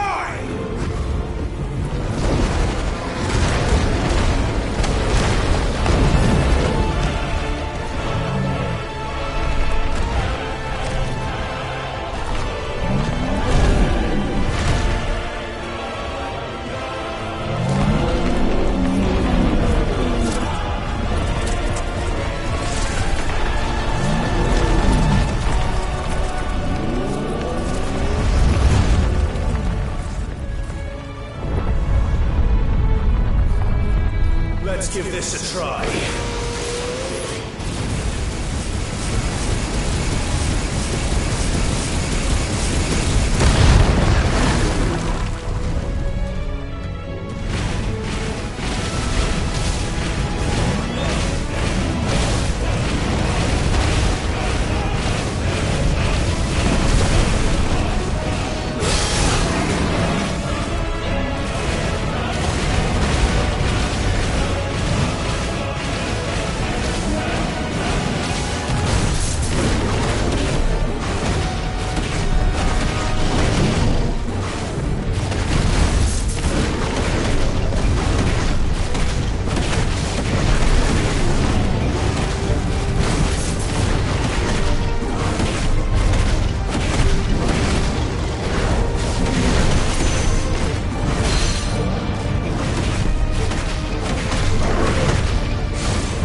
coming, Kuka!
Mortimer.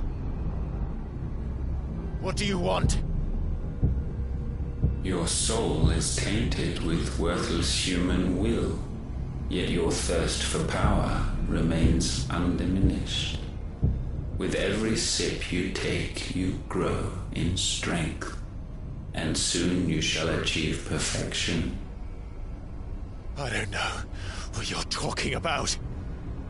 You will accept us, Mythos. It is inevitable. You were created for this purpose, and you shall serve it. Never!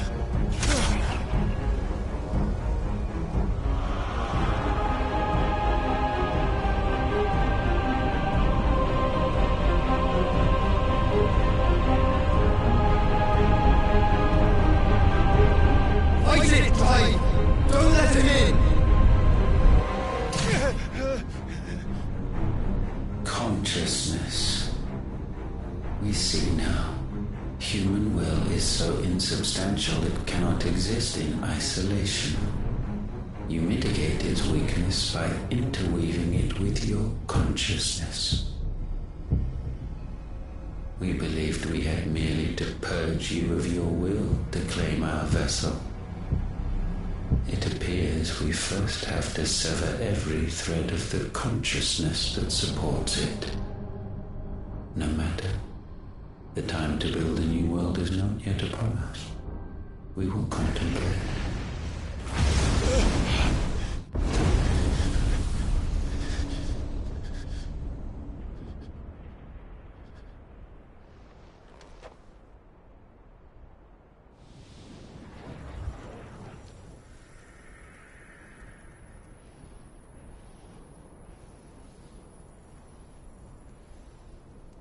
Thank you, Joshua.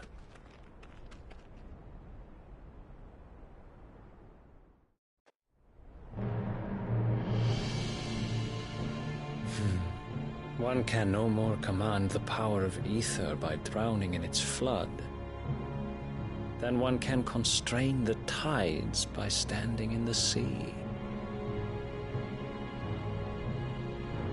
I had thought Hugo wiser than this, but it seems his head was full of rocks after all.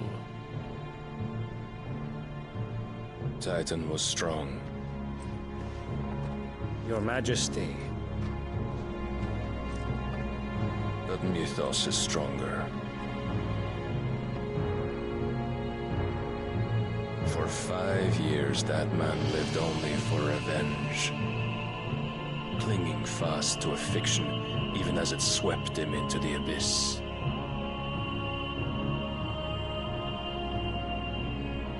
One cannot change one's nature through force of will alone. Only the Almighty can do that.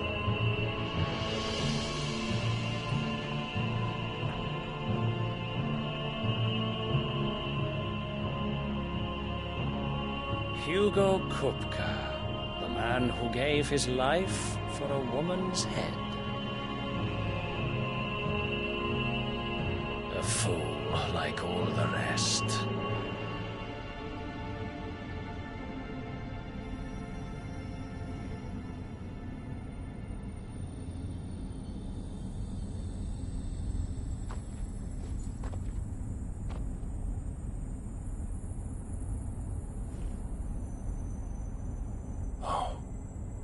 That the death of a mother crystal should be so beautiful.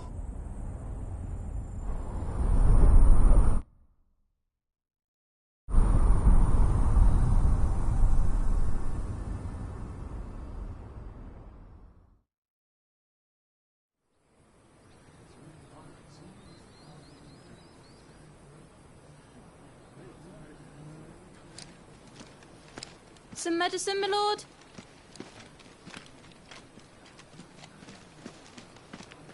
I have salves, potions, anything you need. Stop bothering me, urchin, or you'll feel the back of my hand.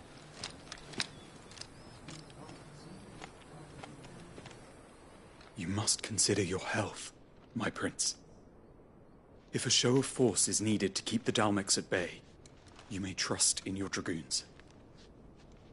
I beg you to call on Bahamut only as a last resort. His strength comes at too great a cost. The Empire agreed to an armistice with the Republic, and yet the Emperor still plots its ruin. For now, the Dalmecs suspect nothing, and as long as I can hold their gaze, war need not be inevitable. But more than that, Bahamut is the champion of the Empire. When our people look to the heavens, the sight of him gives them hope.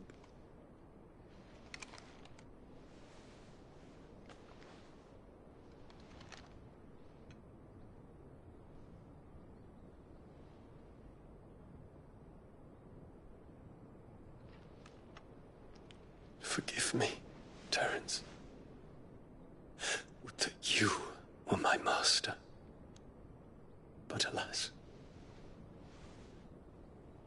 I will always be your loyal servant.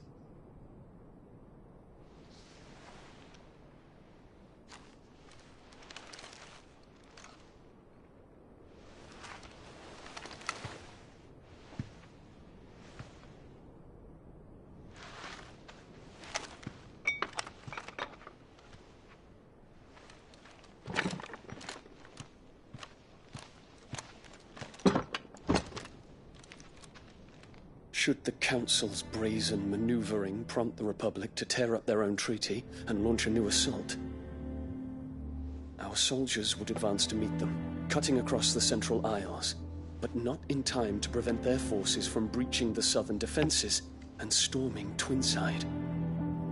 And so the capital would become a battlefield. Thousands of innocents would die. I cannot allow that to happen. There is one small mercy, at least. You will not be forced to do battle with Titan.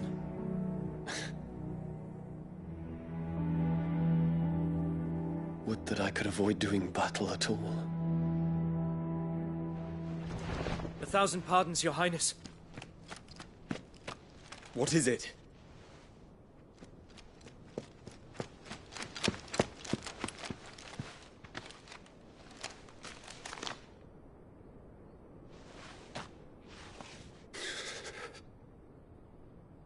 Olivier has been made Emperor. What is the meaning of this? My father's orders. What were they? Quickly! Yes, Your Highness. His Radiance requests that Your Highness maintain position here and... Gah!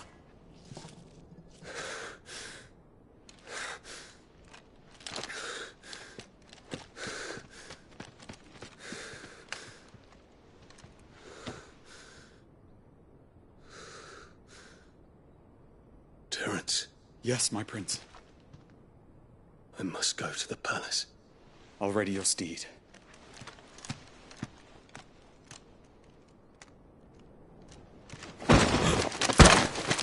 What is it now?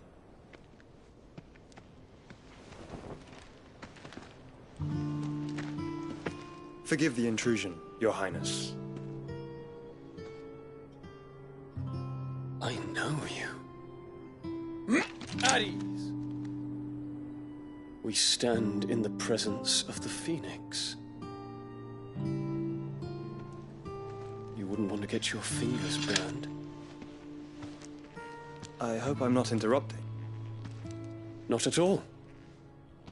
Though I admit, I did not expect such a distinguished guest. How many years has it been since the Remembrance ceremony? 20? I thought you long dead. Do I address a ghost? Many have told me that I look like one. But no. I'm alive. Just. Prince Dion of the House Lesage, I have a tale to tell you.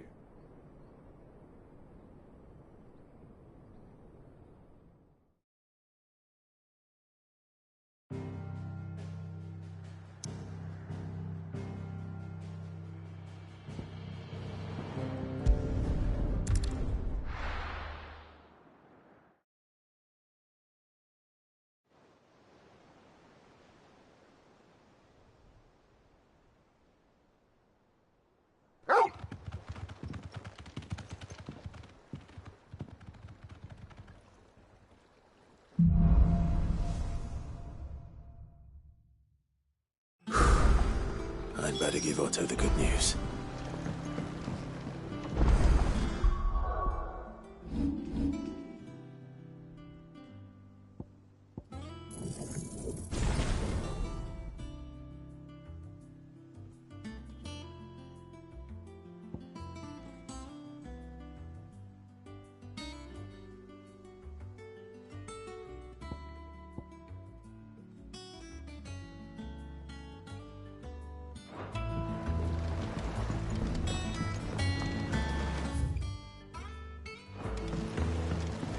Walkways need Welcome patching home, up. Sid.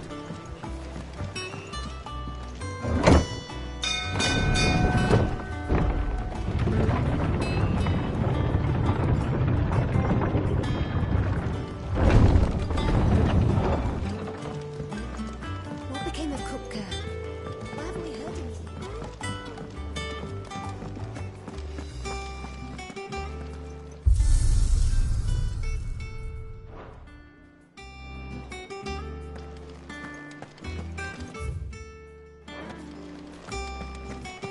If the state of our coffers is anything to go by.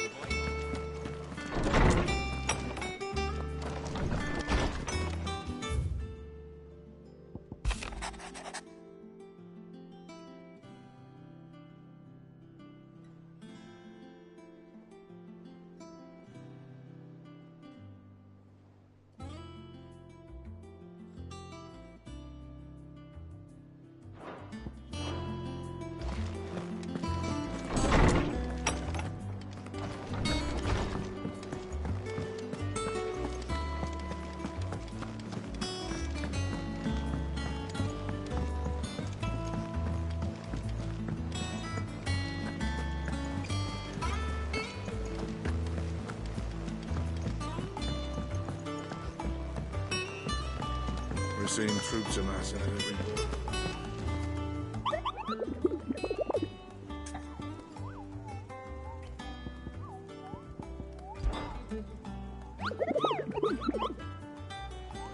I trust you wrapped up warm.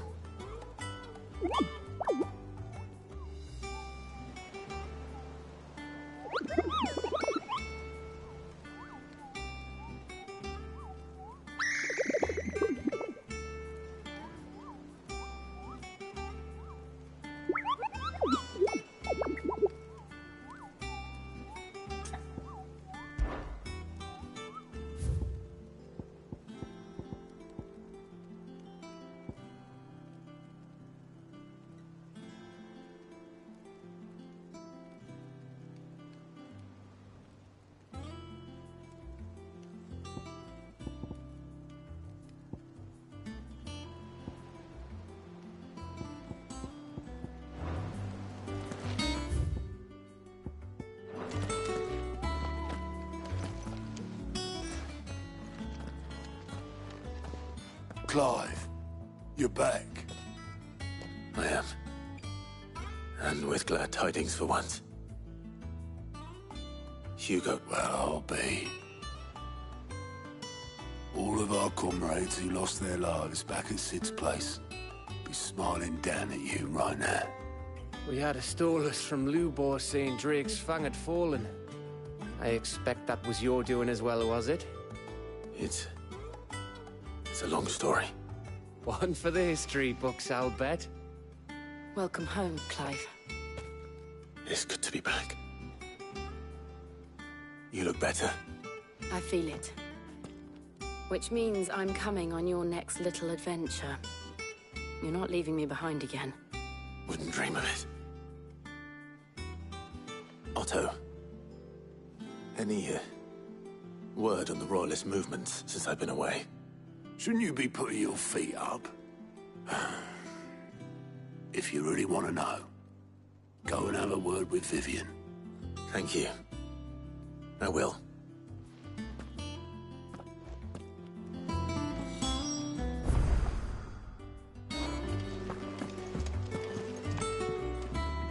Ah, the conquering hero returns. And with hardly a scratch on him. I may have picked up one or two. Well, the fact that you came straight to me instead of visiting our resident physiker suggests that you picked up something more important. A scent. The scent of Waludas. The very same. But whatever plans Kupka was hatching with the Royalists, he took them to his grave. As did his men. Slaughtered by the orcs who'd taken over the Fang. Orcs, Vivian. I've never seen such creatures in Storm before. The Waludas must have ferried them over from Ash, but why? Why work to rescue Kupka only to invade his home, the mother crystal of an allied nation, and let both fall? It makes no sense. Do you know the tale of the blind men and the Adamantus? One can often be led astray by focusing too closely on individual details. One must instead see the bigger picture. And what bigger picture is there than my map?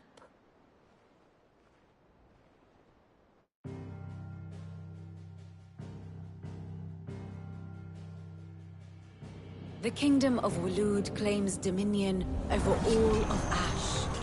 It is a nation forged by the bloody conquest of Barnabas Tharm, the dominant of Odin. The Canvarian War of Independence in 849. The Battle of the Twin Realms in 865. The Battle of Belinus Tor in 873. Wheresoever his armies fought, Odin was found where the fighting was fiercest. But of late, the warrior king appears to have laid his sword to rest. Battle rages for control of the crystalline dominion. Yet Tharm sends not a single ship in support of his Dhalmekian allies. Meanwhile, the Blight ravages great swathes of Ash.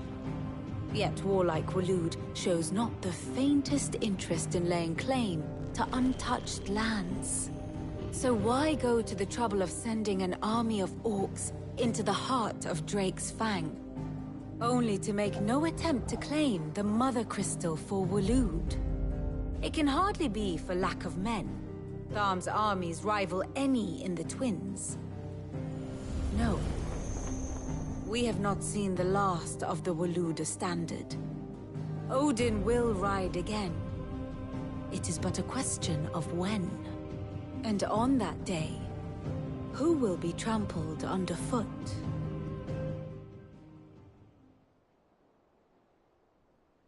In summary, I know not to what end the Royalists betrayed Kupka. I know only that it is part of some broader scheme. A scheme tied to the ambitions of one man. King Barnabas. But there is no need to wallow in confusion. If one is to cure a sickness, one must first identify the symptoms. And your Lord Uncle has volunteered to do just that by keeping an eye on the Royalists' movements. He's really throwing himself into this. Indeed he is. Which means all that remains for us to do is await his reports. Well, not quite all in your case. The people of the Hideaway must hear the news. Justice has been done. Hugo Kupka is dead. The wounds he left that night are still raw. Especially for those who lived with Sid the longest. Tell them that those wounds might finally begin to heal. Consider it the price of today's instruction. I've never known you to be sentimental. What can I say? I am only human. And we are, all of us, sentimental animals at heart. I suppose we are. Very well. I'll go and spread the word.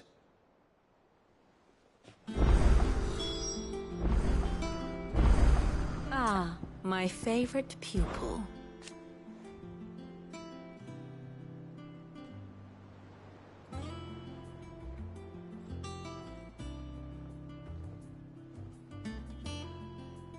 So what of its parliament?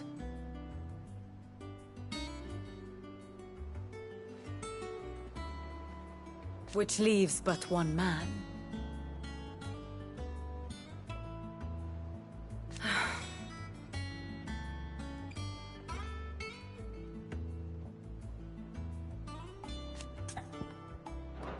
Harpocrates, Blackthorn, Karen.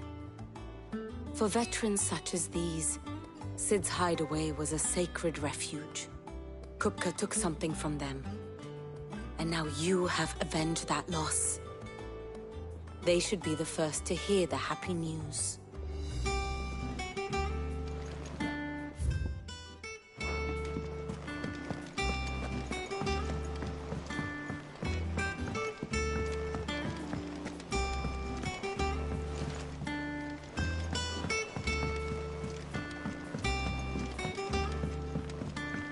It's good to have you back.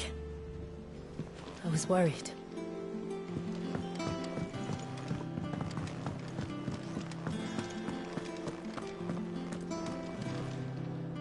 Well, someone looks pleased with himself.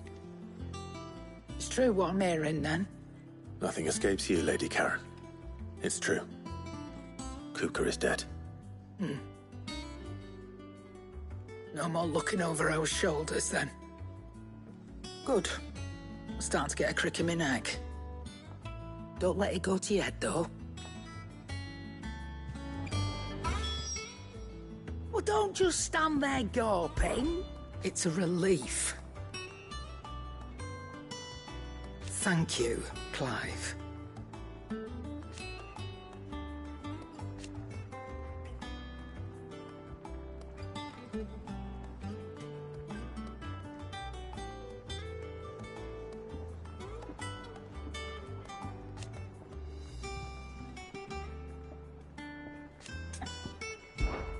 Going purse weighing you down?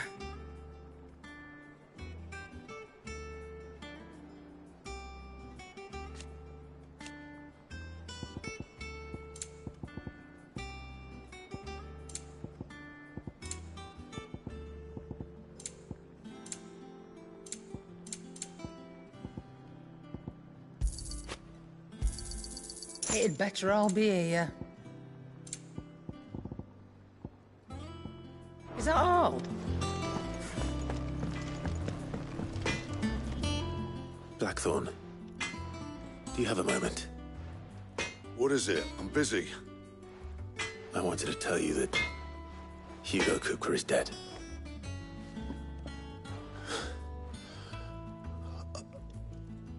I can't tell you how long I've been waiting to hear those words. This is it then. A new beginning under a new Sid. I'll try to live up to the name.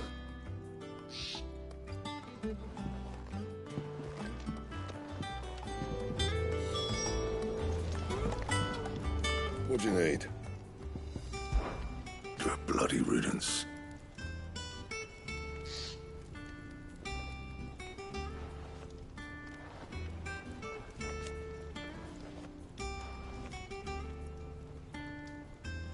Mine included. So, will it be?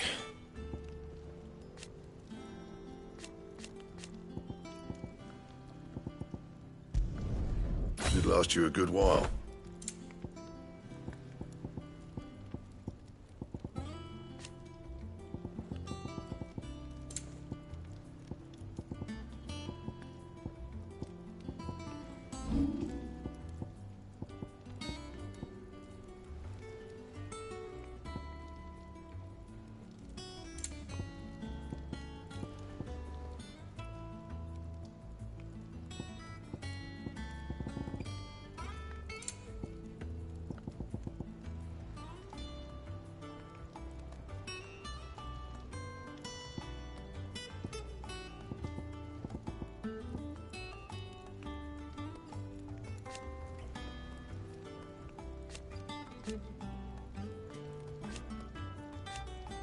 That it? Fine.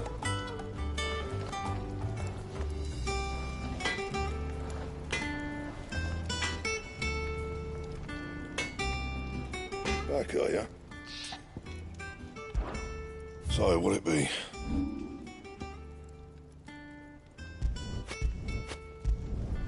You can thank me later.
Clive, have you come seeking the gift of knowledge?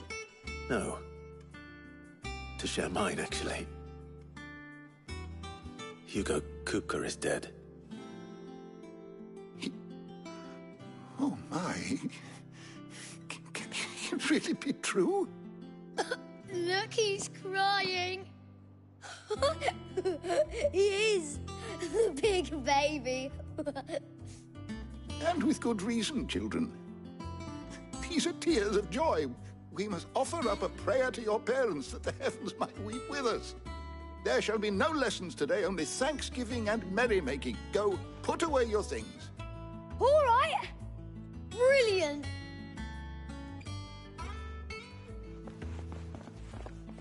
Finally, a new dawn has broken. It has.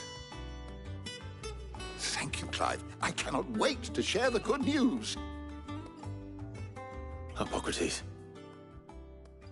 After Kuka fell, Ultima came to me. I need to know what he is. Have you learned anything? Alas, no. And not for want of trying. I have scoured nigh every historical tome in our collection and found nothing. Not even the sort of conspicuous absence that might suggest a concealment of fact. One is almost tempted to conclude that such a creature never existed. But I saw him. With my own eyes. I don't doubt that you did. Alas, it seems you are the only one who has. To others, he reveals naught. We see only that which he leaves in his wake, like some terrible force of nature beyond the ken of mortal man. A bringer of death. Whether the Ultima you met with was the being itself, or merely another projection of its power, I know not. But until I do, my investigations shall continue. Thank you. It means a lot. Right. Let's see if Otto has anything else for me. My knowledge is yours. I have said it many times.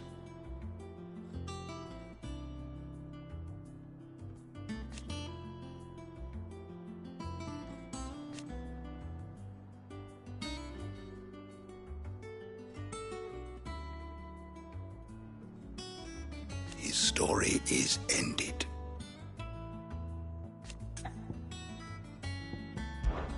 Were you aware...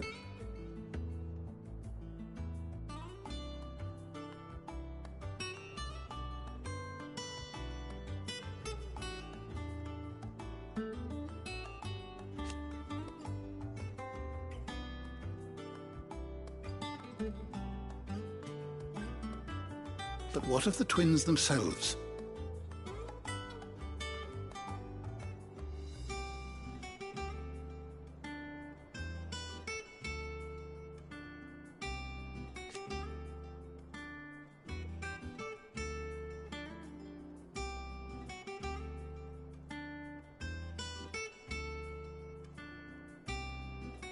Yes, change will come.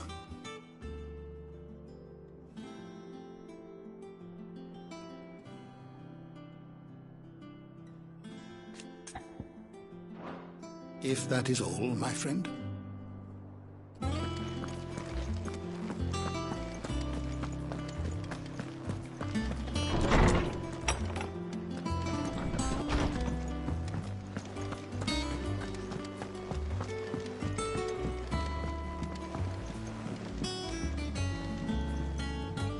I'm telling you, it's true. I heard it from Otto's own lips.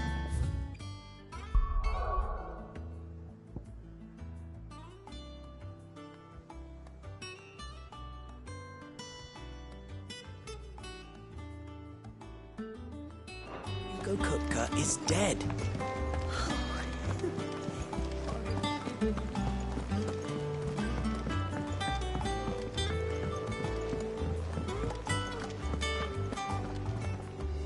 You barely sat down since you came home. Vivian got you running errands or something? Just spreading the word.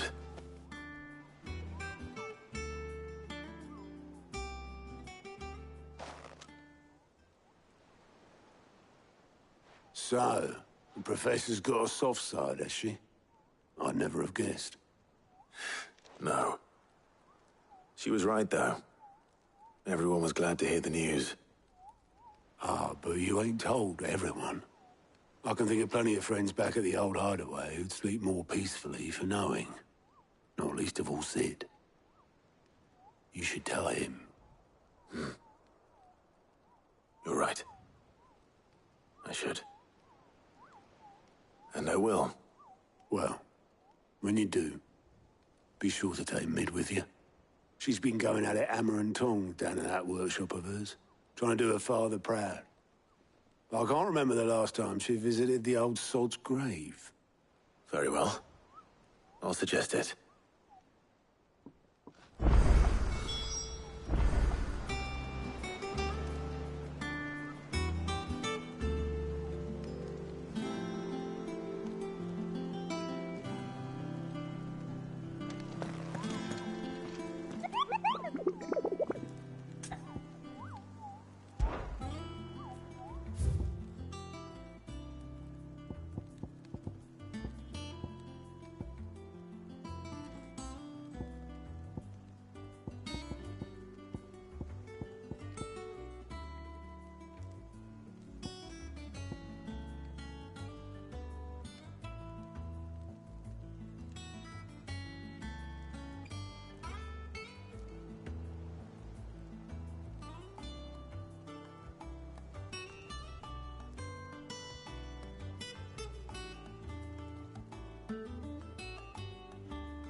Good girl.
You deserve a rest.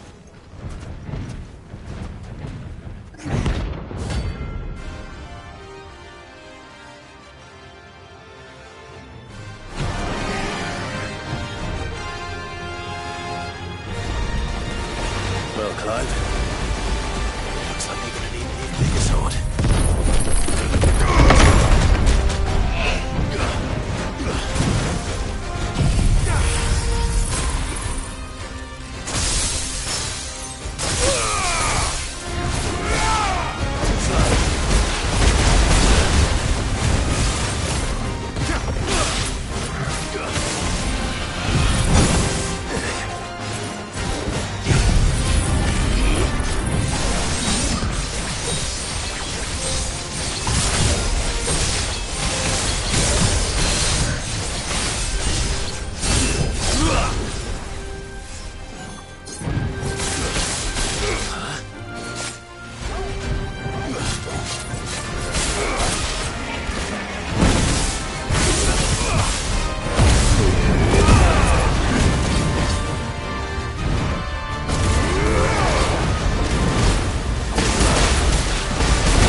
should have stayed in its shell.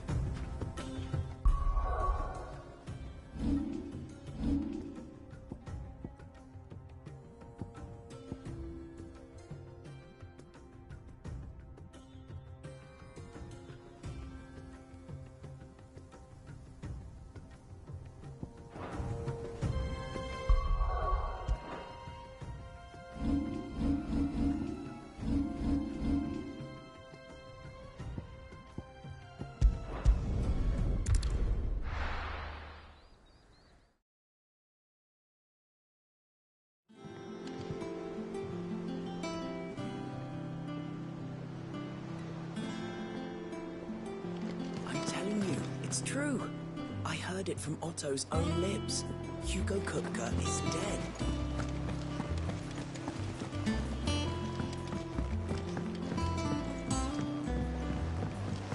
We're seeing troops amassing at the crossing.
Think Mid might need some help.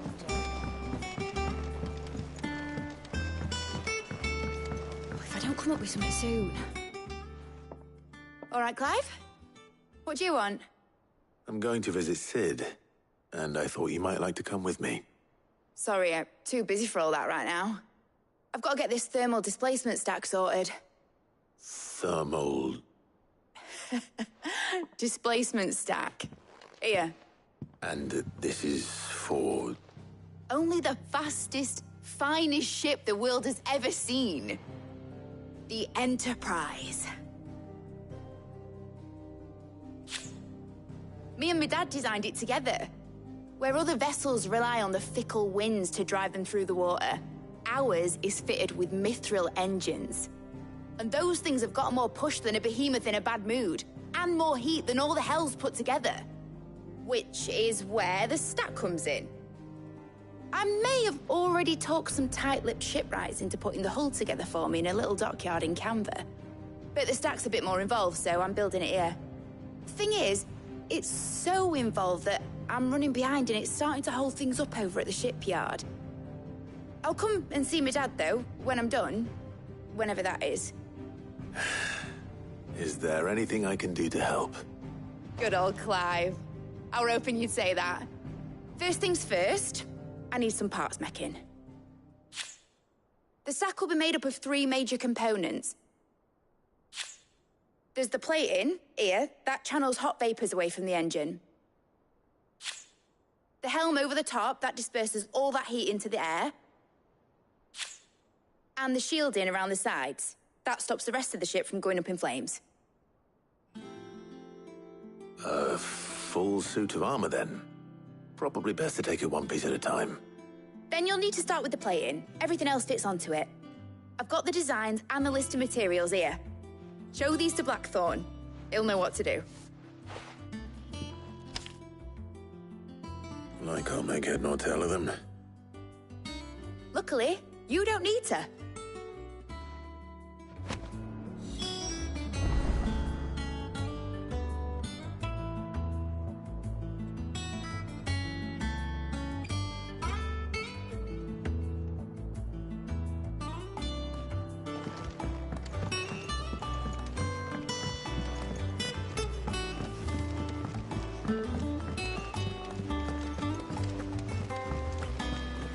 Editors started reading books that don't have any pictures.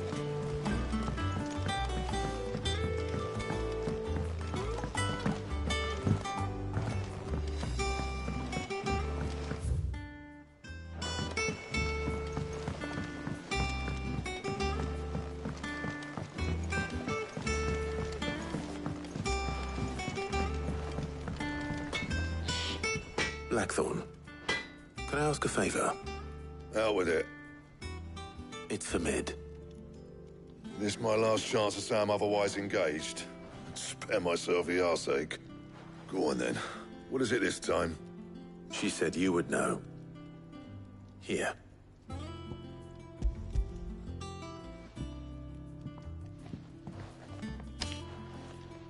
Krieger's Tates. Well, I don't know what the hell you'd want this for, but I can make it. Won't be easy, though. And I'll need help. Get Gavin in here, will you? All right.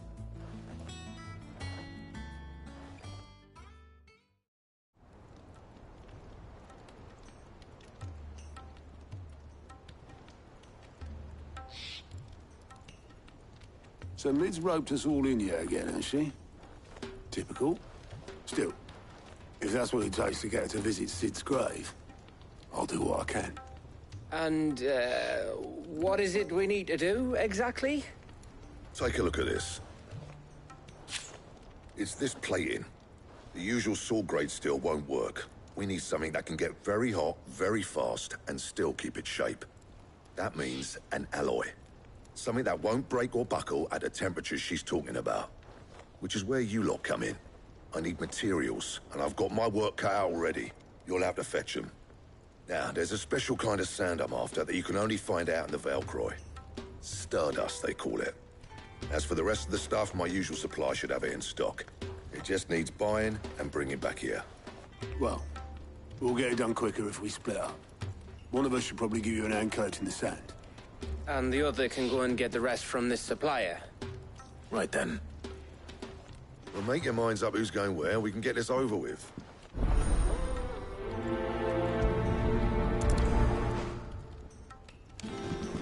Up to you who you take to the desert. I mean, Gav's good in a fight, but you don't have my winning personality. Ah, don't listen. You going after the Stardust then, are you? Which one of these two lucky souls is going with you?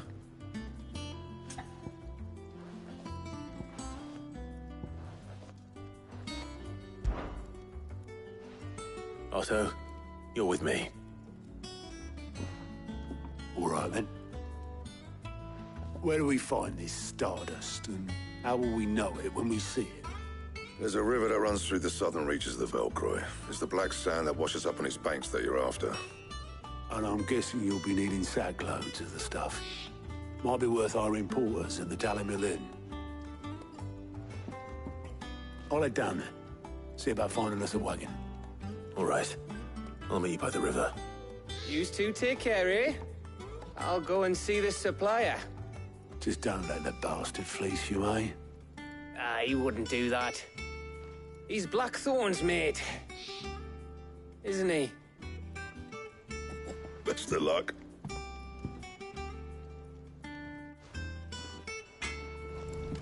Don't you worry about me.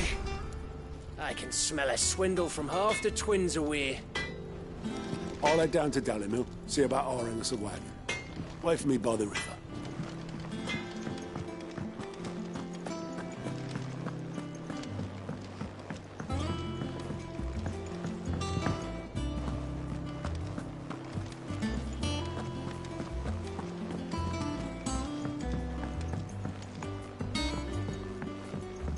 We're seeing troops amassing at every border across the... How are you doing? It was luck, and luck alone.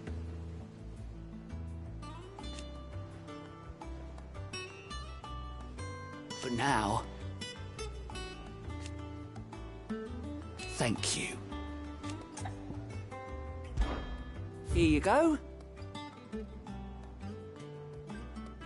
Always something in there.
Take a sniff, good sir. Leave now, there'll be nothing to mount. Gone, just like that. And without so much as a by your leave. What's the matter? It's my apprentice. He up and vanished while my back was turned. I'd go and look for him myself, but I've got a bakery to run. A bakery that's now short one pair of hands. Loath though I am to rely on the kindness of strangers, I'm at a loss. Please, will you see if you can find him?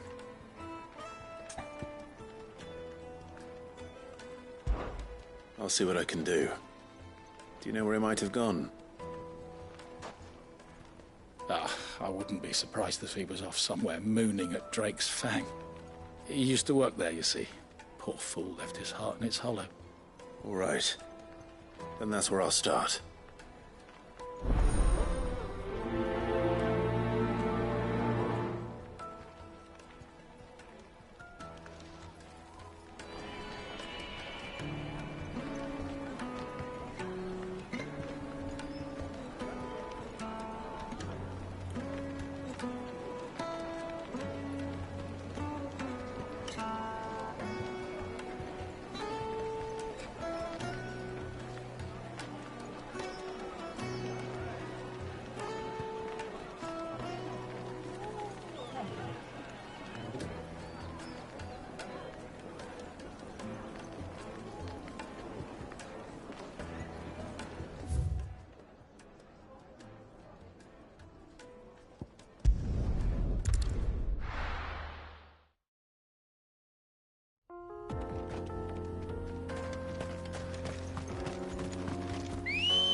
radiant hungers, so do I.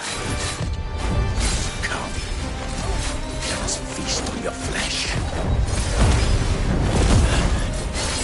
Your feasting days are over.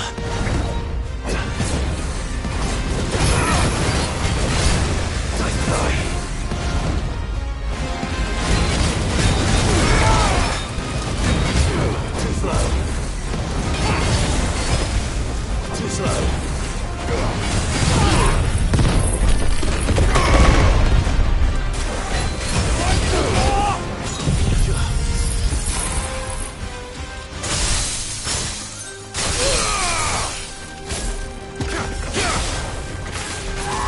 Nice try.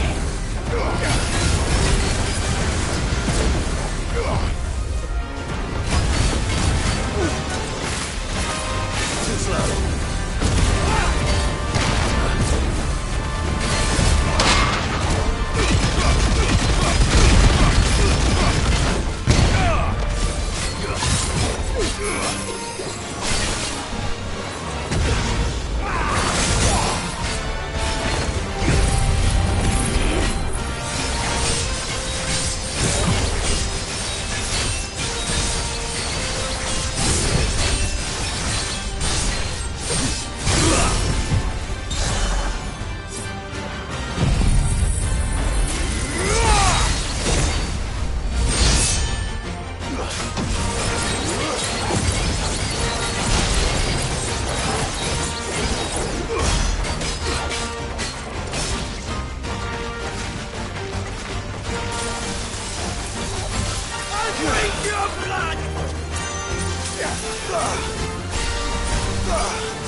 Those who kill for sport deserve no better.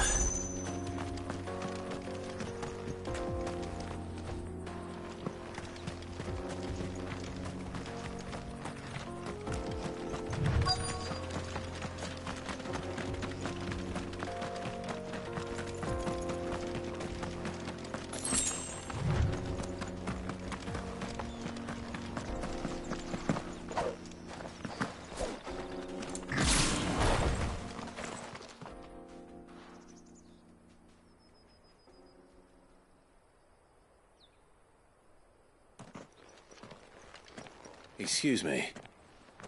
What do you want? The baker sent me to find you. I am a sorry, selfish sod, aren't I? It's certainly not a baker. Master must have ruled the day he took me in. Time was the sight of the Fang used to calm my nerves. But now look at her. I take it you missed the Mother Crystal. I hated her, but she was all I knew. Worked her mines for years. And when she shattered, part of me shattered with her. I had to trade my pickaxe for a rolling pin, but I'm no good at baking. Every loaf I touch collapses. My bread's as hollow as I am. She was the only thing that could fill the hole inside me. Oh, I loved her, damn it. But now she's gone. She's never coming back. What am I supposed to do? I ask her. How does a shell of a man learn to live again?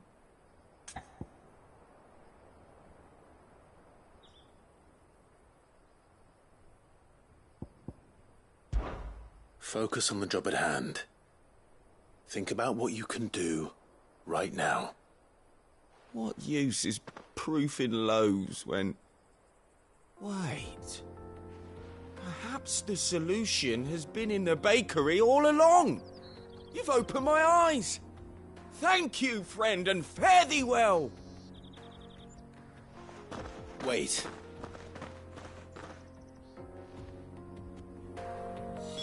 Suppose you won't be needing an escort then.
Take a sniff, good sir. Ah, there you are. The man who lit a fire under my wayward apprentice. Though I worry you might have stoked the flames a little too high. He damn near ran me down trying to get to my oven. Master, it's ready. Behold the Drake's Balm. A truly unique creation. I dare say it is. Just look at it. A perfect likeness of the Fang herself. Her steepled peaks, her fulsome spurs, her inviting hollow.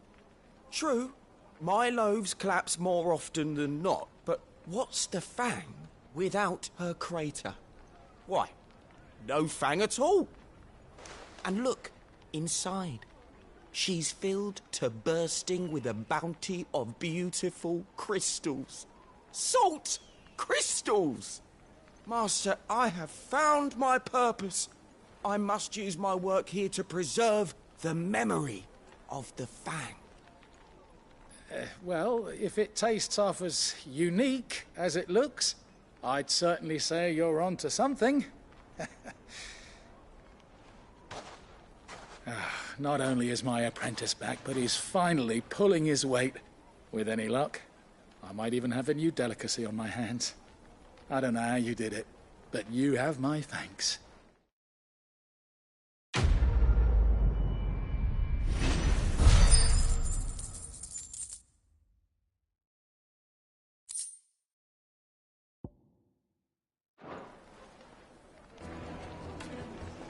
Now, Dusan, I know you're keen, but do you have to use the good salt? Leave some for the rest of us. Sorry, Master. I'll go and get some more later.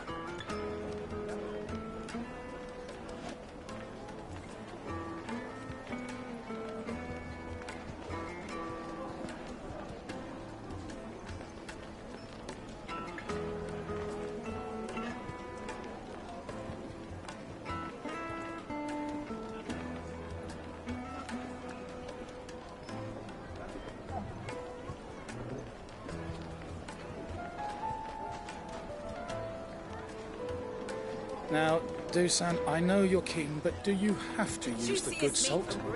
Leave some for the rest.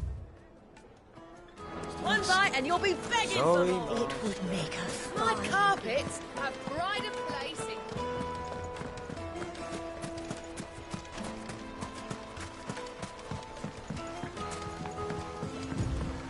Looks like I found the river.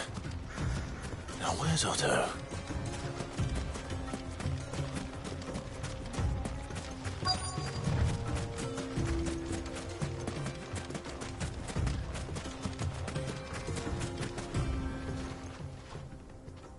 Otto, sorry I'm late. Oh, Clive. I had a quick scout about, and I reckon this area's our best bet. Seems Blackthorn's the only one who thinks smithing with this Stardust stuff's a good idea. It's just lying here, waiting for any old fool to fill his boots. But unlike any old fool, you thought to bring a wagon. Well spotted. Now get filling.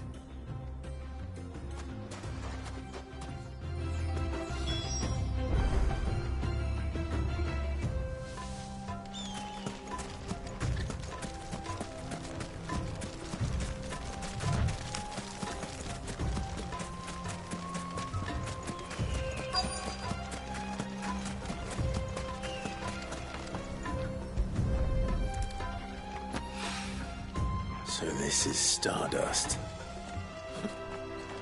It just looked like black sand to me.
That should be enough for now.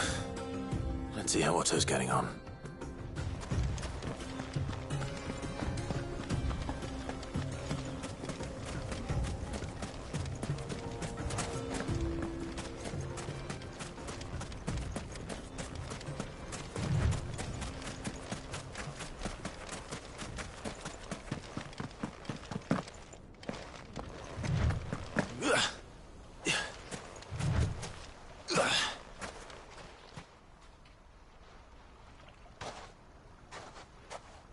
How much did you get?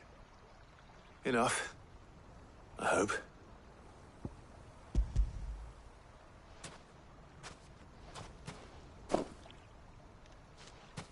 More than me. Put it all together and I can't see Blackthorn complaining. Much. Here, Clive. Do you fancy a walk?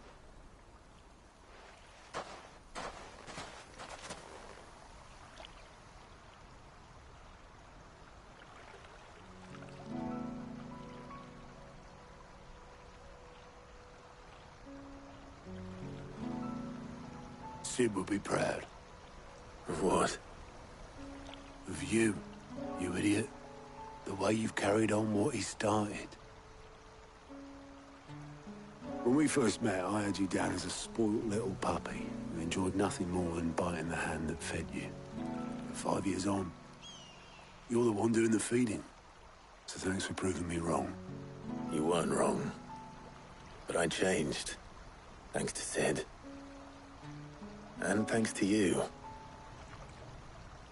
When I suggested taking on his name, you were the first to back me. And if you hadn't, no one else would have. I couldn't have done any of this without you, Otto. Yo, give over. You're making me blush.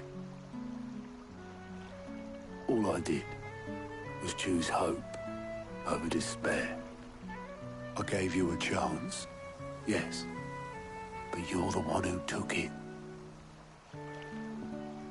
You took a rabble of homeless, hopeless outcasts and put them back on their feet.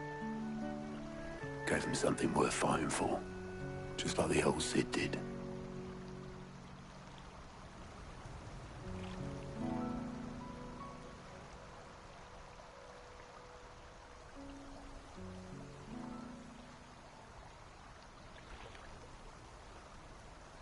About time I was heading back, I reckon. All this scrabbling about in the sand's taken its toll on the old pins. I'll see you back at the hideaway then. You can take a well-earned rest when you get there. Oh, I plan to. Believe you me. But I'll make sure Blackthorn gets his precious black sand before I put my feet up. He'll only moan otherwise.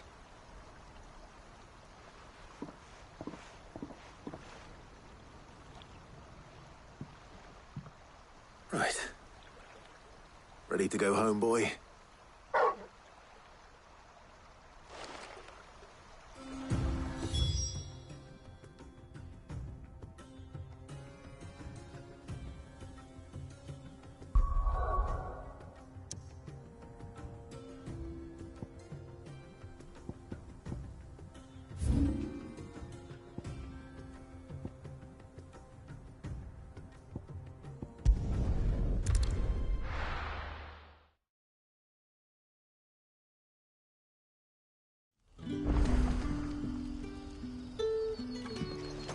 Good day to you.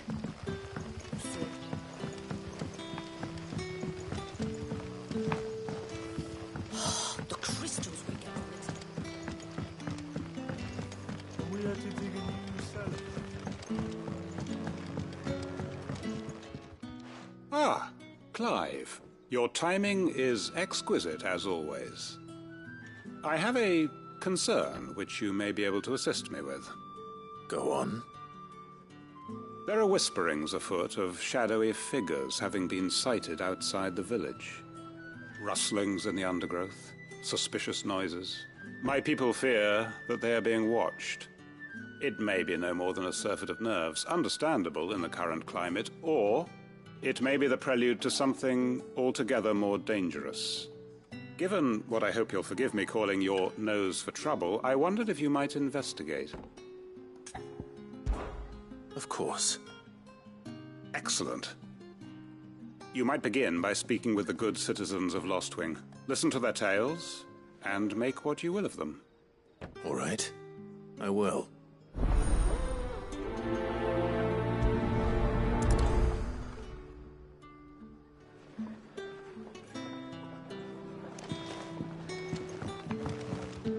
Right. Let's see what the people of the village have to say. I'd better find out if this is just nerves, or something we need to take more seriously.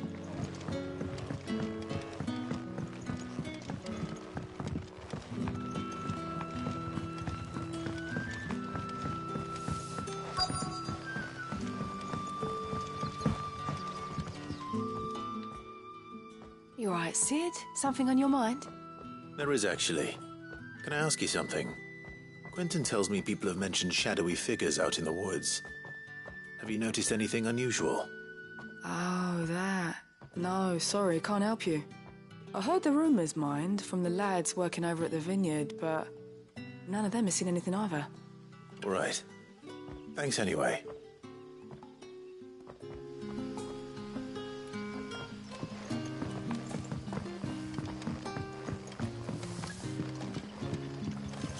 The crystals we get from the tail are all but worthless.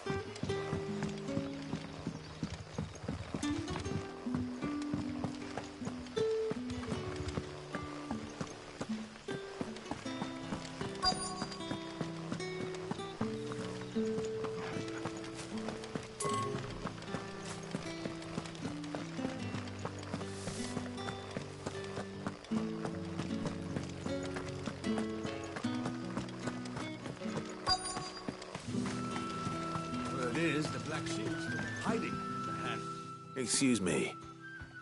Quentin mentioned strange figures having been sighted near the village.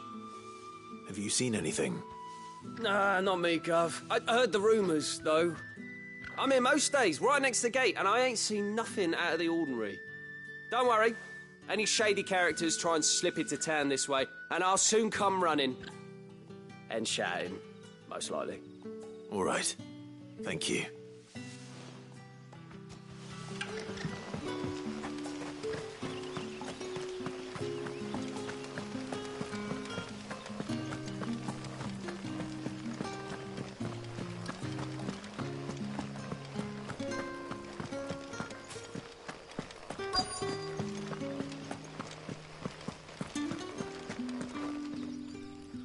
Do you have a moment? There's talk of suspicious figures in the woods. Have you seen anything out of the ordinary? No, but I've heard something. Sound of scraping metal, like someone sharpening a sword. Where was this? In Lorbert's Pass. Was out foraging for herbs when I heard it, screeching out from between the trees. Ran back here as quick as my legs would carry me, and I ain't been back since. I see. I'll look into it. Thank you.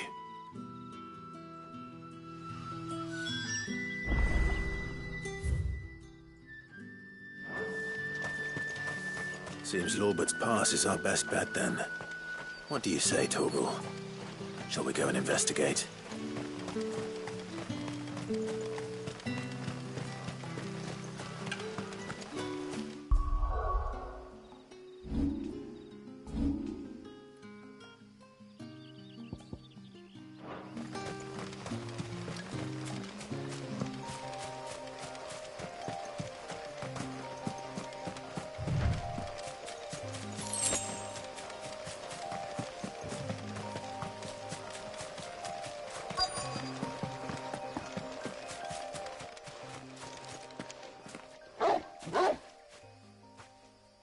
You there. Fuck! He's seen us. Get them before they escape. Black Shield. Here. What the hell are you doing here? What is it to you? Not that we give a damn. All that matters to us is that you don't leave here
Why were they here?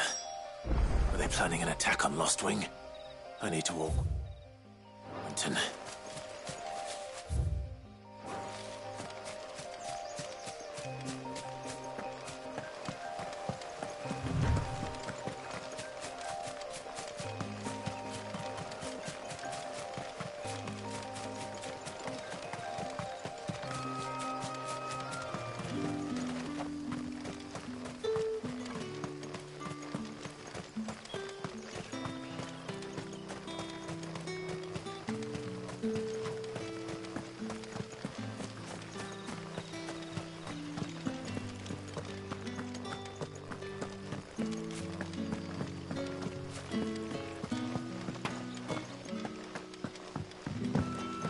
You're quite talented with that rod of yours.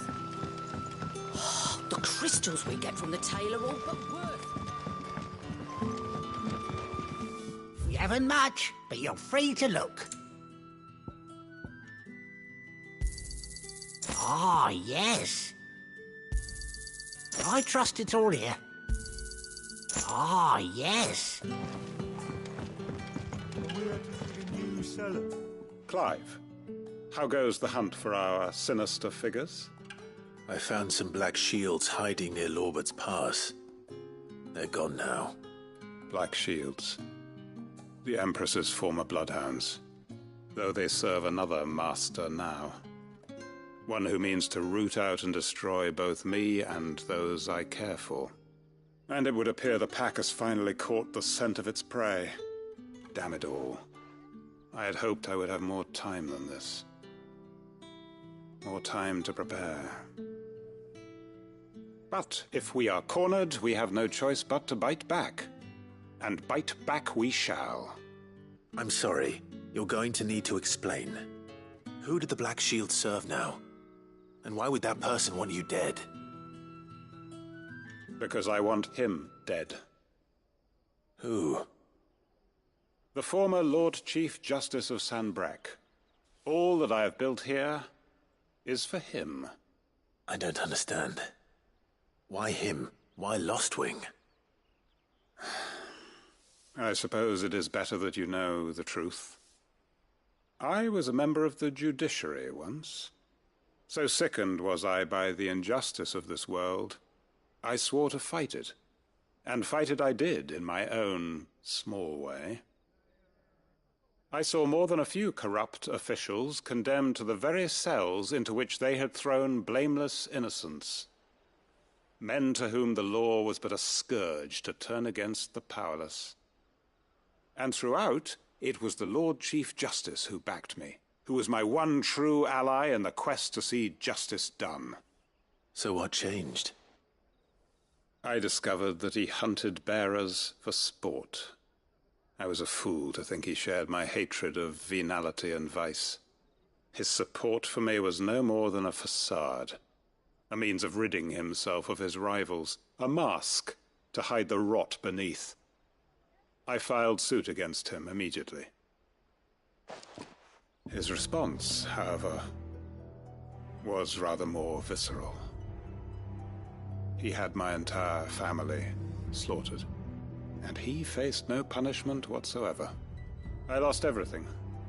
My loved ones, my livelihood, my position, the faith I had once held that any modicum of justice might be achieved through the courts.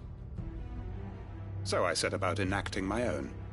I tracked down every soul who served him, and slit their throats myself. But the man himself proved an altogether more difficult target. With money and power come protection. And so I saw that I would need an army of my own.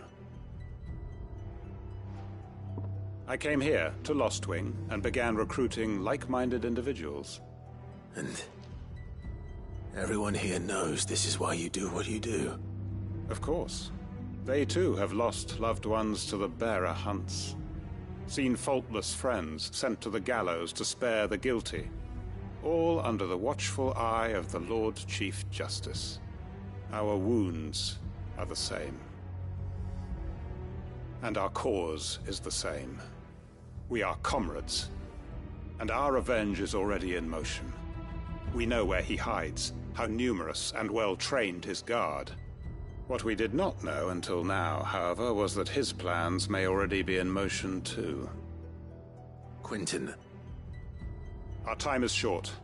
He may move against us at any moment, unless we move against him first. My friends and comrades, it begins. Make ready for war.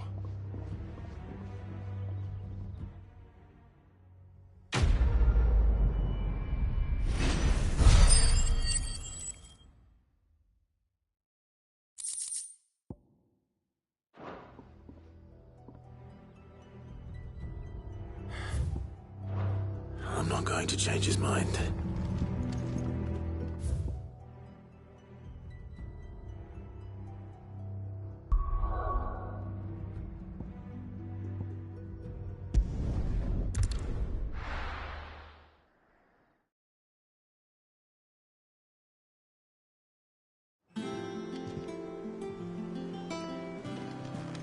Let's hope this is all Blackthorn needs.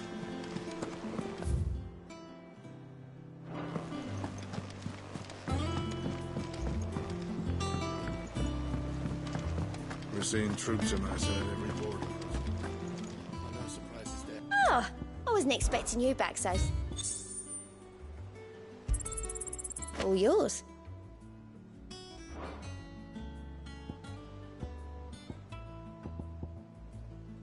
Best of luck out there, Sid. Welcome to the Patron's Whisper. Kuka. But when I close my eyes...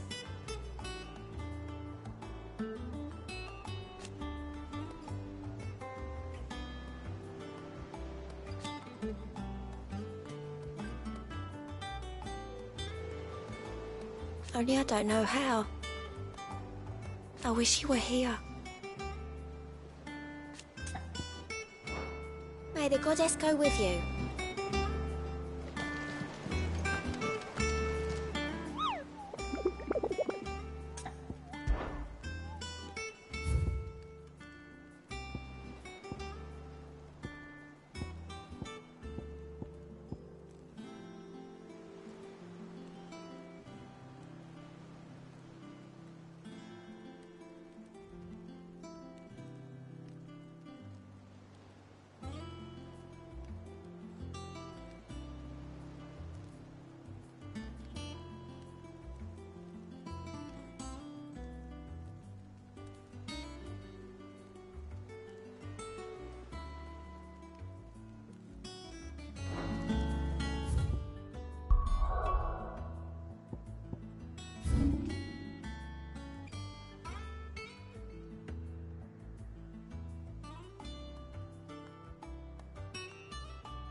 Her ship lies still in harbor, her soul sails on the main.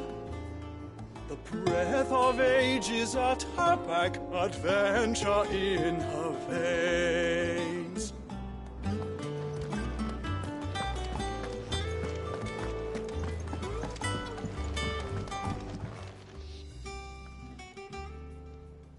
Blackthorn, got everything you need? Yeah. Yeah, I do. Cheers for the stardust. Should be enough to be getting on with. Nice to get out and about for once. Let's do it again sometime, mate. I'll make a start on putting this thermal plating together then. It will take some time, mind. So if you've got other things to be getting on with, I could do without you breathing down my neck. Thank you, Blackthorn. I'll let Mid know construction's underway.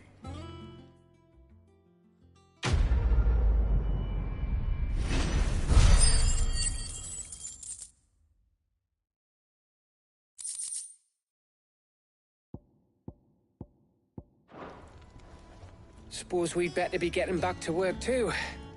Give us a shout if you need anything.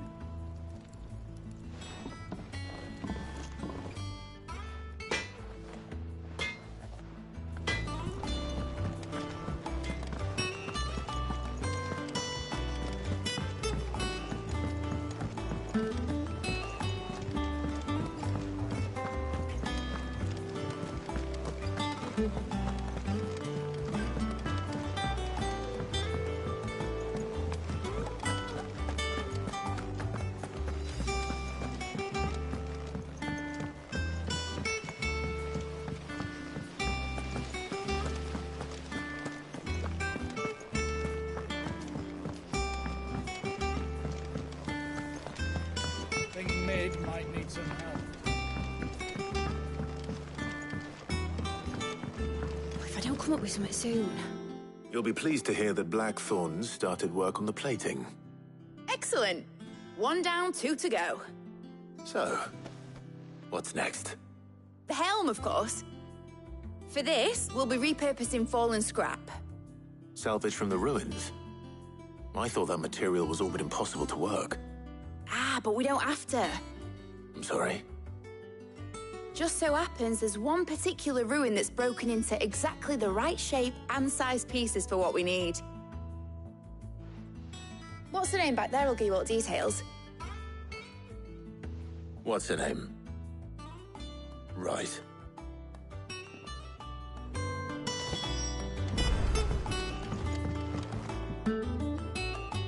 Oh, Sid, is this about the helm? Yes. Mid said I should speak with you. I'll show you the plans then. Here you see the mithril engine, in which mithril is burned to generate heat. That heat is then harnessed to produce motive force. Excess heat is dealt with by means of the thermal displacement stack, which disperses it into the surrounding air.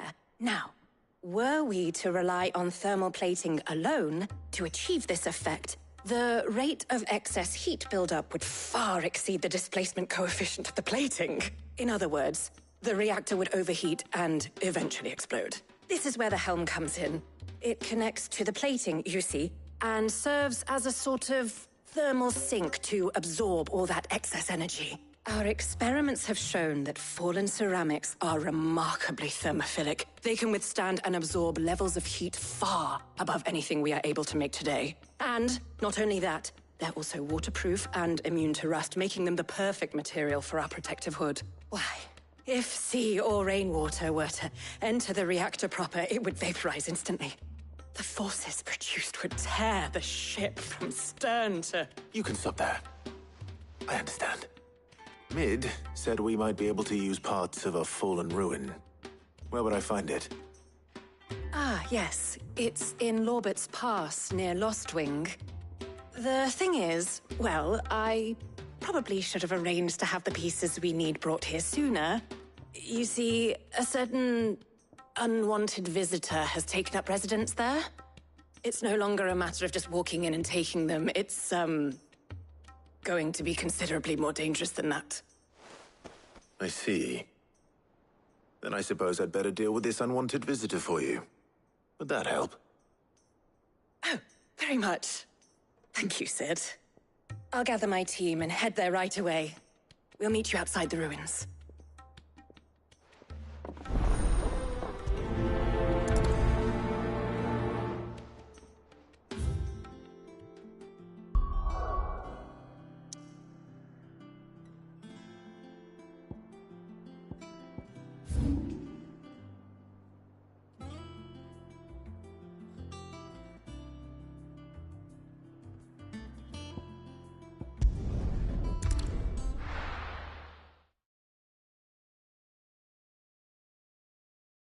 I'll be taking you all to a storehouse in the Bales. Leave anything you don't need behind.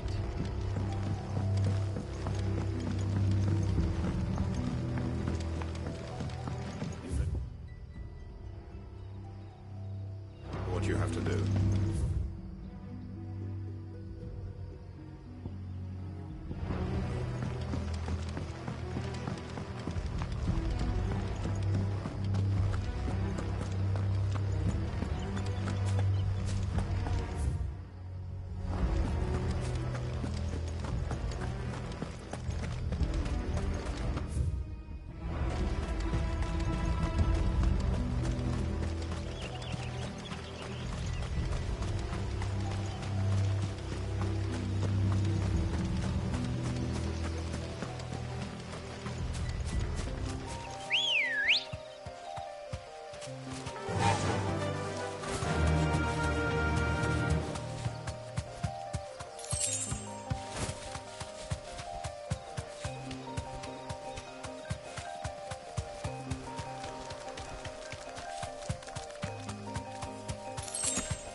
Thanks, Cal.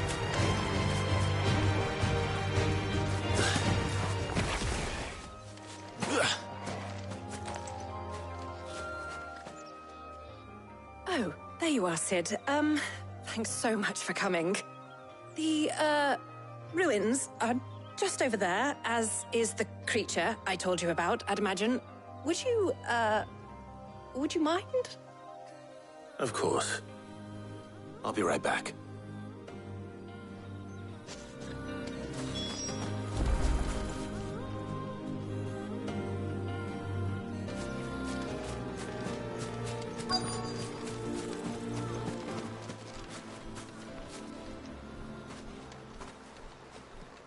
Anybody home?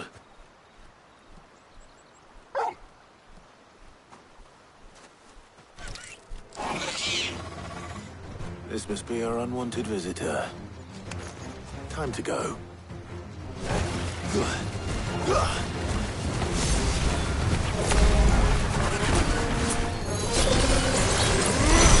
Nice try.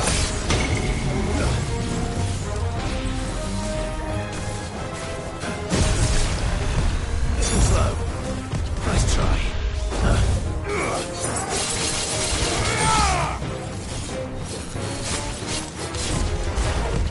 Nice try.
The things I do for you, Mid.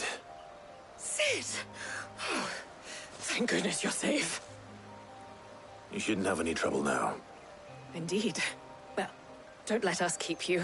We'll, see that everything is transported safely back to the hideaway. All right.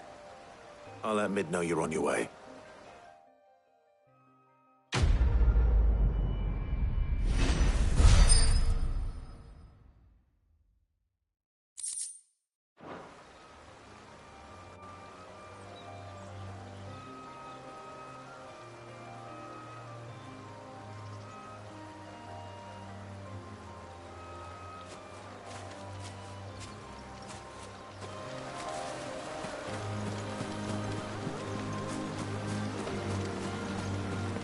Your work is done, Sid.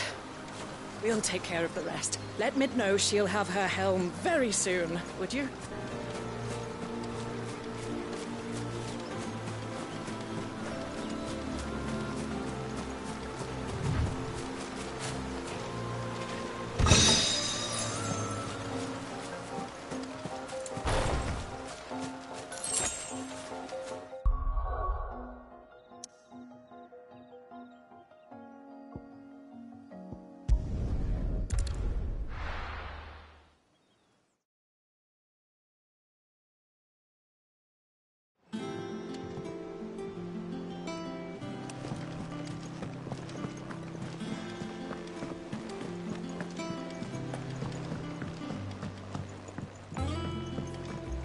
We're seeing troops amassing at every border.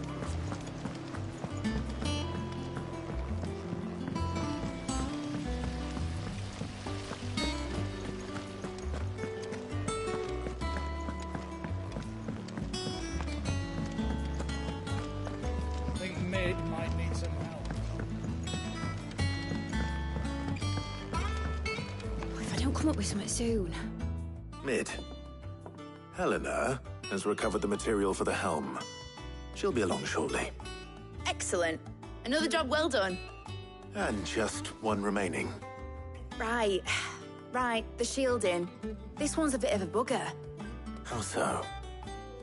The plating's enough to stop the engines going pop, but those things will still be spitting out enough fire to set the rest of the ship ablaze. Which is why you need proper shielding. A prison for the dragon's breath that's blazing away inside. I thought a triple thick layer of tempered steel might do it. Or more of the stuff that the Fallen use, but they'd both be too heavy. The helm and the plating are bulky enough as it is. Add any more weight and the whole ship would be at the bottom of the briny before we'd even started. I need something light. But I've racked my brains and I just can't think what would do it. Well, if I were in need of obscure knowledge, I know whose counsel I would seek. Harpocrates. Tomes?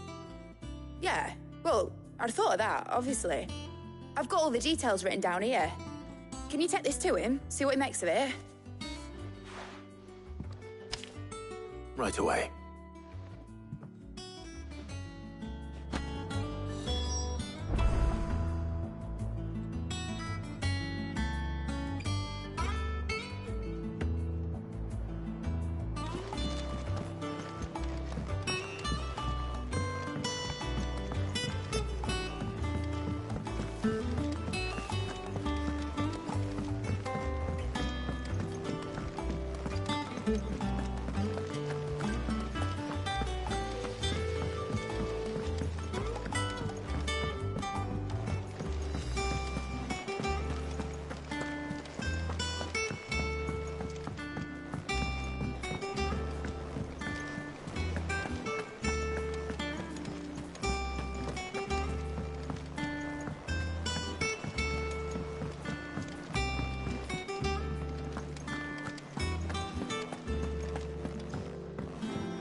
Harpocrates, do you have the moment?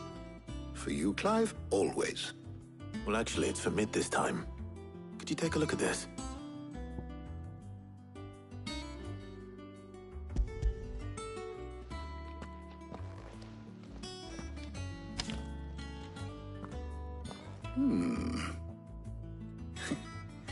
shielding for a mithril engine? Whatever will that girl think of next? And what are these notes around the edges? She has some specific requirements for the materials. The shielding needs to be able to resist extreme heat on the inside, and yet remain cool enough on the outside not to set the ship alight, while also being light enough not to sink it. As you can imagine, she's struggling to find anything that meets her needs. I see. I wondered if you might know of a solution, or if you might be able to search the records for one. Perhaps it is not a different material she requires, but a different approach. What do you mean?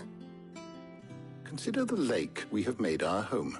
Its blighted waters eat away far more quickly than fresh water or even brine, at timber and steel alike. And yet, we have made a home here from those very materials nonetheless. We have. But Bardolph must varnish every board twice over to keep it from rotting. And Obelus complains that without a constant supply of pitch. I see. Early Gregorian histories speak of a preparation known as moon dew. It is said to be able to resist even the most ferocious flames. Before the dragoons tamed the worms and wyverns of the realm, nobles would daub their castle walls with it in order to guard against dragonfire. So if we could recreate it... It might be applied to some material or other in order to provide the protection Mid requires. As to how best to apply it and to what material, perhaps Bardolph and Obelus might be of assistance. I shall speak to them and see what wisdom they might have to offer. If you would be so kind as to procure the necessary ingredients, I shall discuss the specifics of how it might be most effectively put to use with our two friends. The knowledge of the past may yet prove useful to we of the modern era. Thank you, Hippocrates. And since you're asking others to help you, perhaps I should too.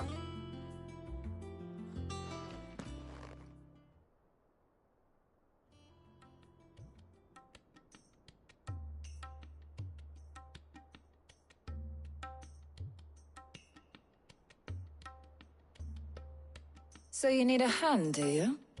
We do. I'll be heading to market for the ingredients we need. I could do with some help. And some company, too. The other can assist me in researching how best to prepare the shielding itself. Can we count on your aid? Always. Well, if Jill's game. Thank you. I am sure either of these fine young minds would prove indispensable in my research. I leave the decision as to who will go with whom in your capable hands, Clive.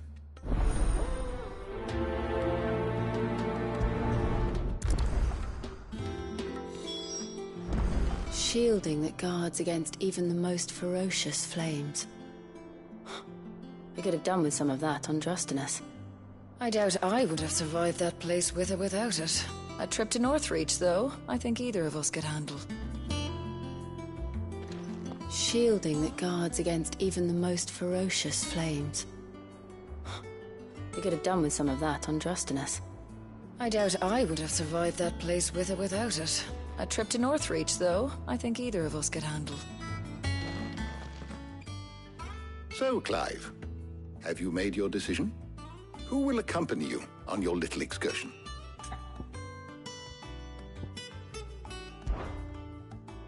All right. So, what are we fetching? I have taken the liberty of preparing a list. Here. Garlic.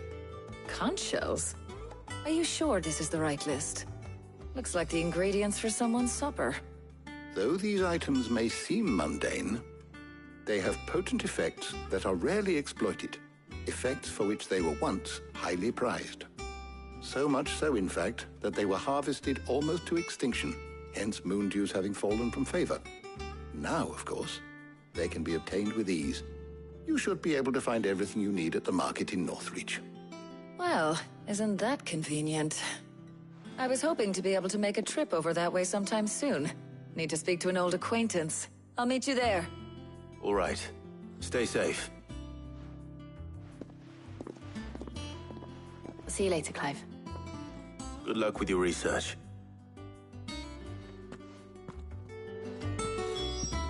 Hippocrates and I'll look after things here. You head over to Northreach.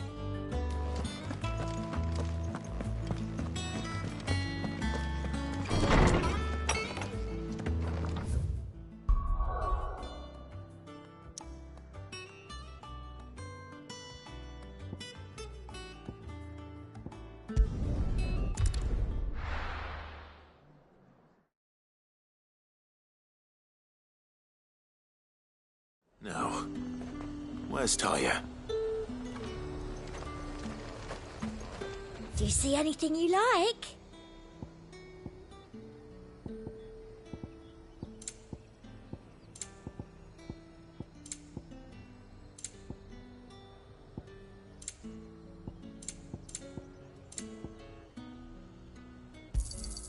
An excellent choice. I do like a customer who knows what he wants. Keep them pilchards nice and chilled. Need to stock up on I won't these. have use. There you are, Taya. Ah, and there you are. We shouldn't have any problems finding what we need in a place like this. But if time is of the essence, perhaps we should split up. Take a few items each. All right. What shall I look for? Let's see now. Why don't you take the garlic and the pepio nuts? Meet me by the gate when you've got them.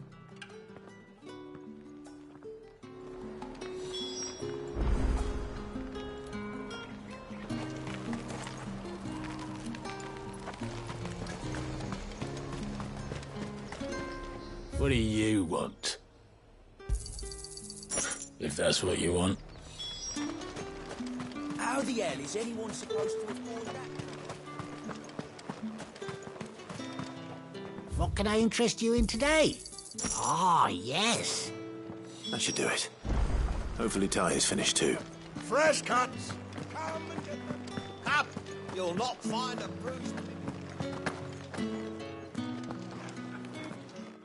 Well, did you find everything? I did. Here.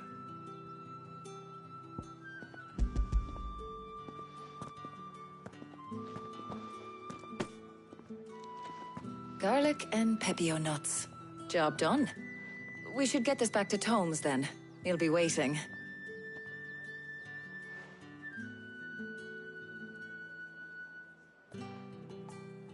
But we're not in too much of a rush, are we? Quick chat.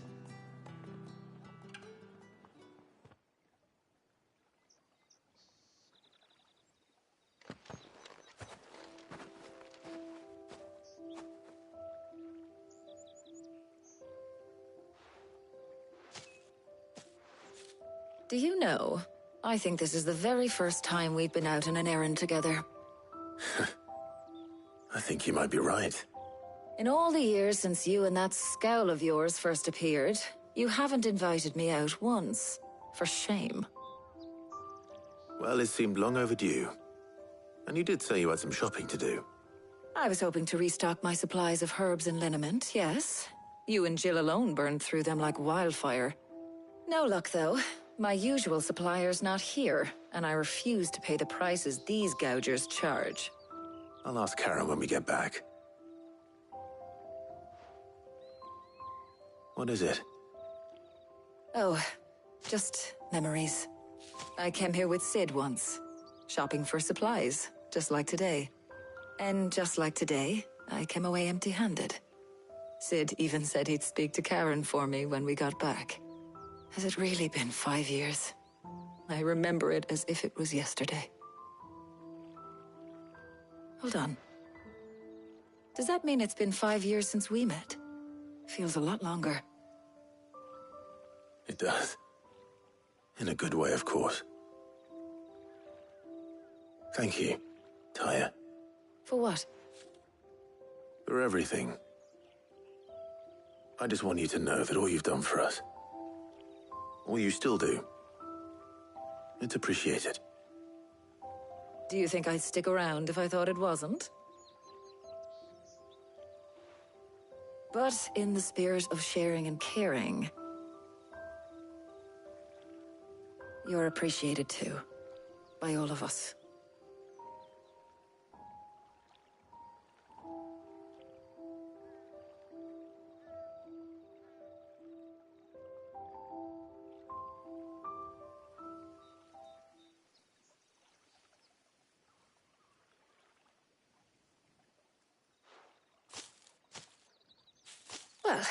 I think we've tarried long enough.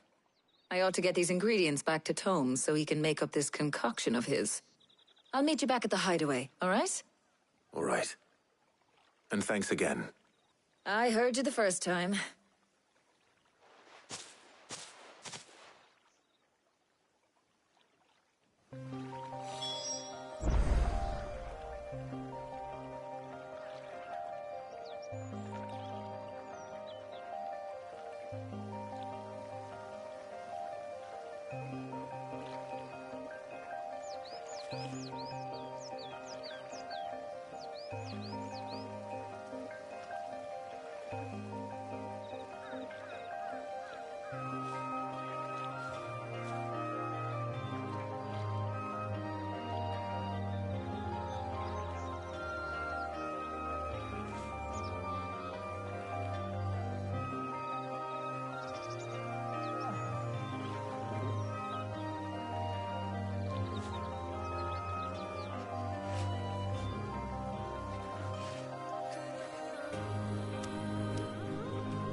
I wonder how Harpocrates is getting on with the moon dew.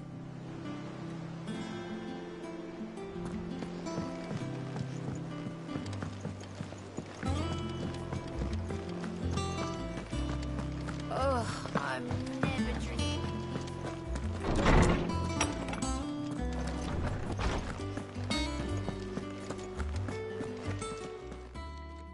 How's work on the shielding progressing, Harpocrates? Well, very well indeed. And thanks in no small part to your kind assistance. I was just explaining to Tarja how we might best go about preparing the moon dew. And now that we have all the ingredients, we may begin. You can count on me. I've mixed more than a few mysterious concoctions in my time. I'm sure you have. What about the shielding itself? Work is underway, under the watchful eyes of Bardolph and Obolus. Apparently, it'll be ready soon. Thank you. All of you. Right then. Jill, would you join me in the infirmary? Many hands make light work and all that. Of course.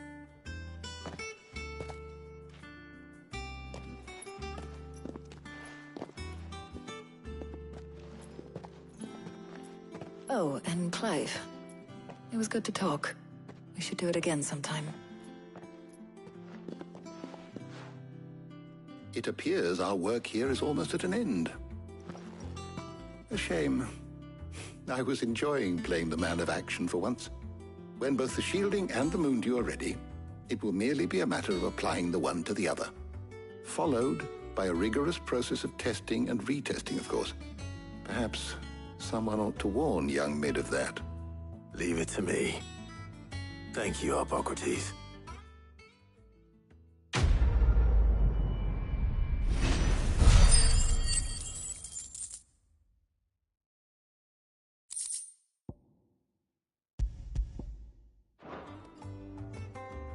Well, I'd better go and give Mid the good news then.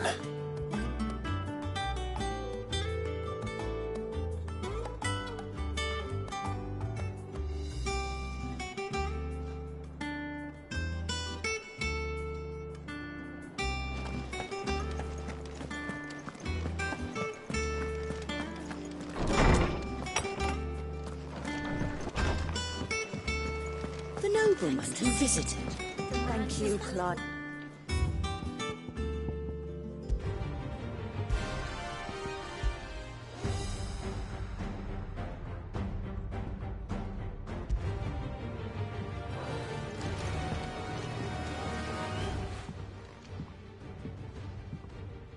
Sid!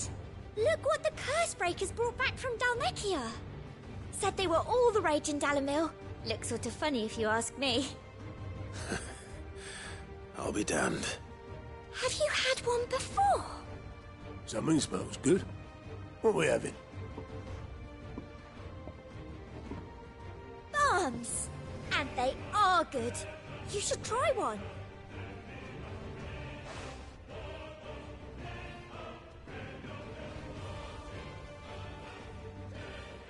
Eh? A bloody great hole in it. Who ate the rest? It's supposed to be hollow, silly. Haven't you ever seen Drake's Fang?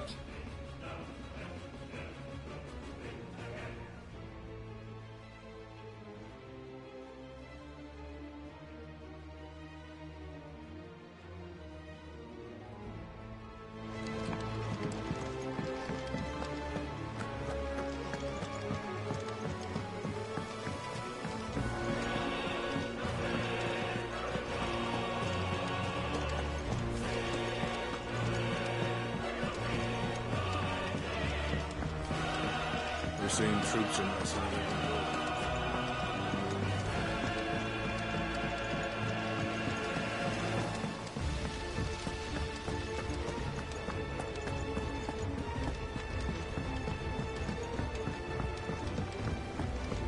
Think Mid might need some help.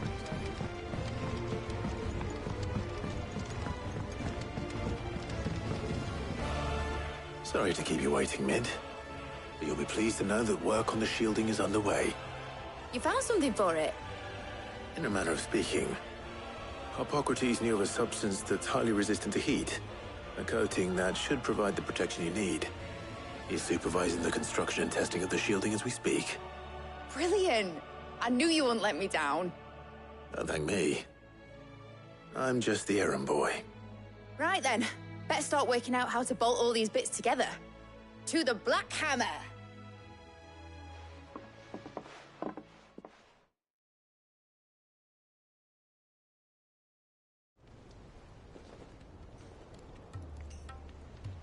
You know, when I got into the smithing game, I thought I'd be making swords and shields, not thermal bleeding didgeridoo-dahs. Displacement stacks. Same difference.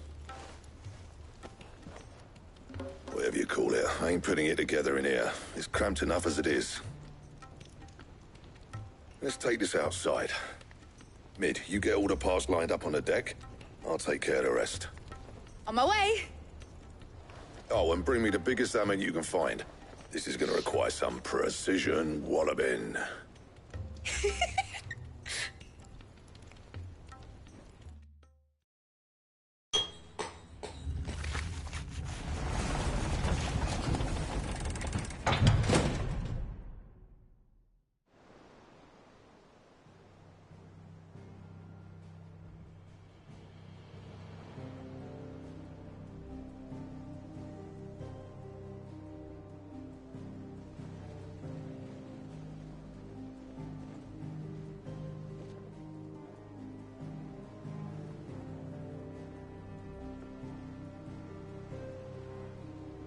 It's finished! It's finally finished! Thank fuck for that. I'll be feeling my hammer arm for weeks. Thank you, Clive, Blackthorn, everyone. That's one down and just 3 more to go. I'm sorry. Oh, didn't I tell you? The Enterprise has 4 mithril engines, and we'll be needing a displacement stack for each. You don't mean... Don't worry. Now they've got a finished one to work off. My gang in Canva can build the rest. Good luck to them, I say. Right, I'm off to get a sling for this elbow. Any other work comes in, keep it to yourselves, eh?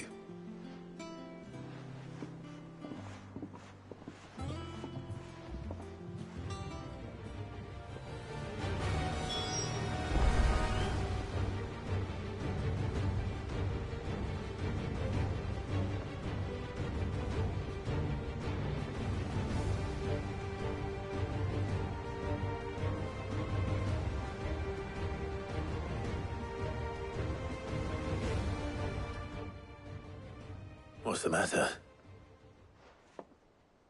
Nothing. Just daydreaming. Thinking about the Enterprise sailing off over the horizon to shores unknown. Searching for a land untouched by the Blight. Just like me and my dad planned. So if the worst came to the worst and every scrap of soil in the Twins turned black, we might still have a chance. That's what she was meant to be. You see, one last chance just in case we needed it. But now she's so close to being finished, I've realized I don't want her to be that. I don't want her to be just a lifeboat for us to cling to if things get desperate. I want people to sail aboard her by choice, not from the lack of it. In a world where we're not just trying to survive, but where we can actually live. I'm working on that. And I'll do everything I can to get you what you want. Don't you always? All right. My mind's made up. As soon as the Enterprise is fit to sail, I'm putting her under your command. Sod our plans, I'm trusting in yours. Are you sure about this? Something tells me it's what my dad would have wanted. He'd be proud of you. You were gonna visit his grave, weren't you? I was. And you can come too, now that your little project is finished. Right. There's just one thing I need to finish up first. Won't be a mo. All right. I'll let Otto know you're coming. Meet us in the mess when you're ready. Aye, aye, Captain.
told me he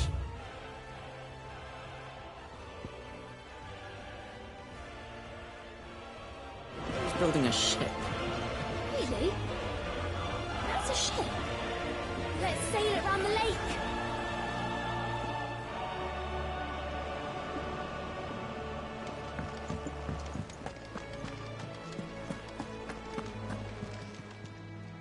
Oh, I wasn't expecting you back so soon. Come to claim your just desserts? You earned this. Come again. I may have more for you.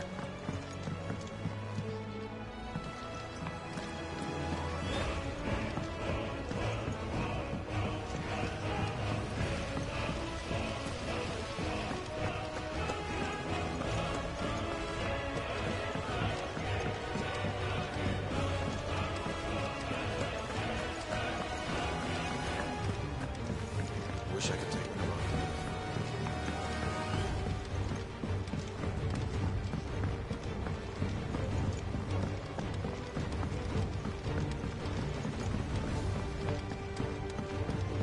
I went up to give some greens to the chocobo.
Sid, reckon you might be... Let's hear it. Well, it's about this lovely bit of kit, yes?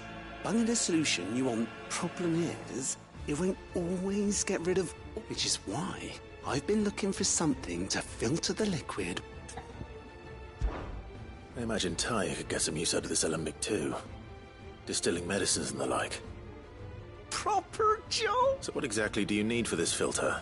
Nothing but bomb ash'll do, says the chief. Gave me a sample she'd obtained. You pour the black, sir. I did a bit of reading, and do you know what I found out? I take it that's where I come in. I saw a billet on the hunt board for one. Would have gone myself, but... All right. Thank you kindly.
Let's go.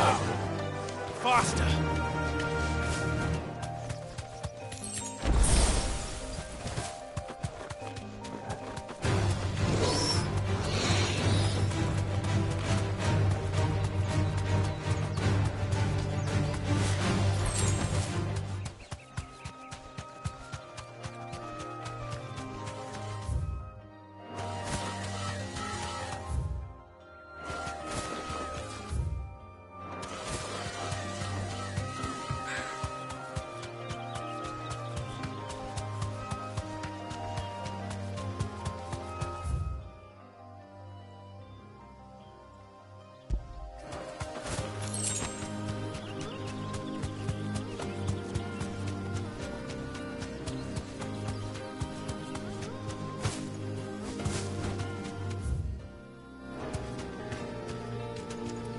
Back to the stables, girl.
Greetings, Your Majesty.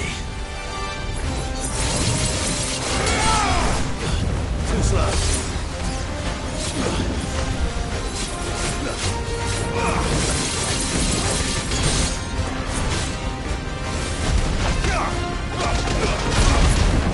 Nice try.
Your reign is over.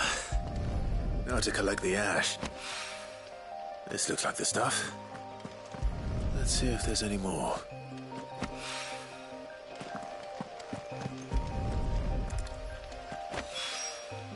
That should do it. If a wine needs more than this, fetch it himself.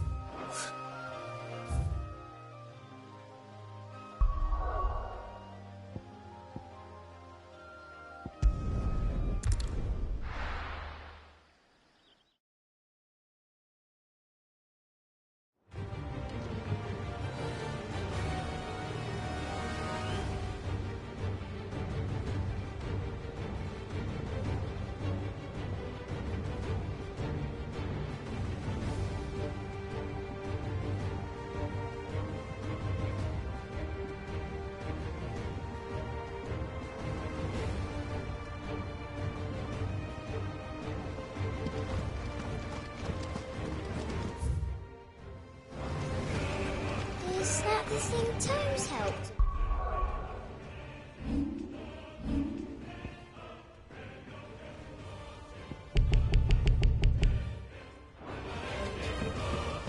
Nick told me she was building a ship.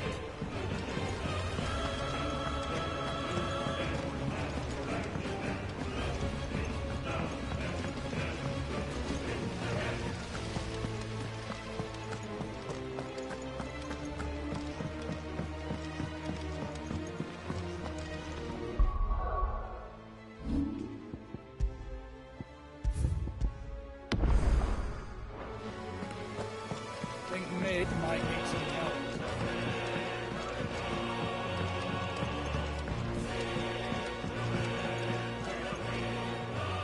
All right there, Sid?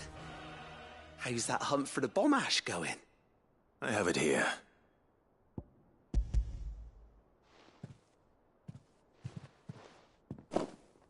That's the stuff. And plenty of it, too. Enough to keep the Olympic bubbling away for a good old while. You're a gent, Sid. Let nothing say otherwise. Right then. Let's get this contraption up and running.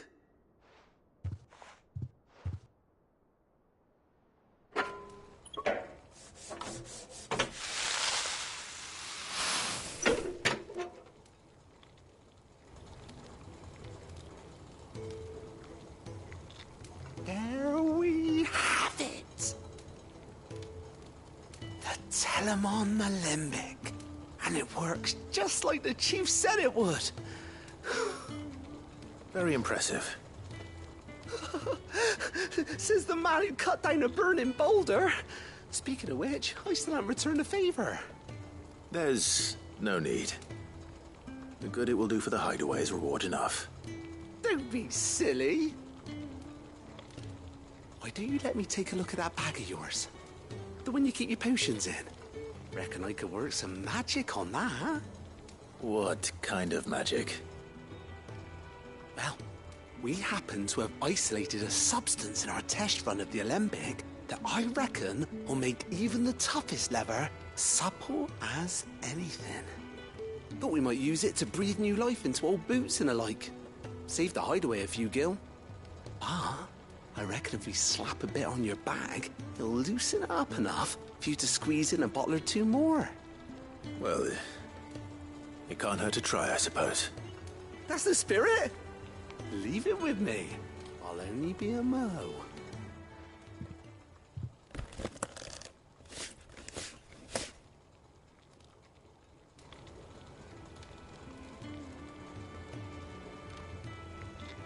Well, what do you reckon? It certainly feels more flexible. Right? Told you. Thank you. I think. No. Thank you for supporting Mid and the rest of us in our endeavors. Without you, we'd never have been able to discover wonders like that stuff I rubbed on your bag. And I'm telling you, there's plenty more where that came from.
told me she was building a ship.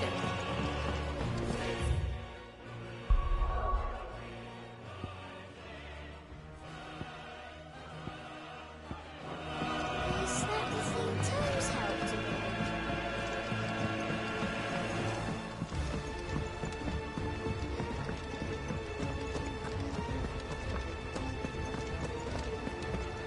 Thank you, Clive.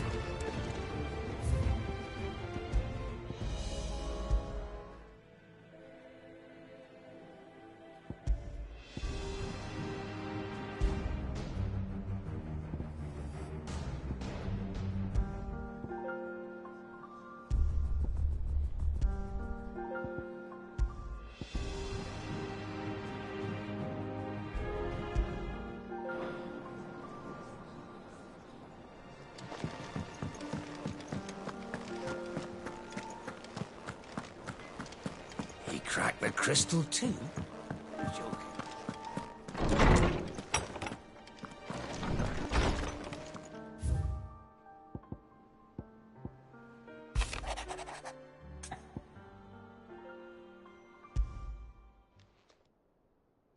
Hopefully it's nothing. But I should speak to Blackthorn just in case.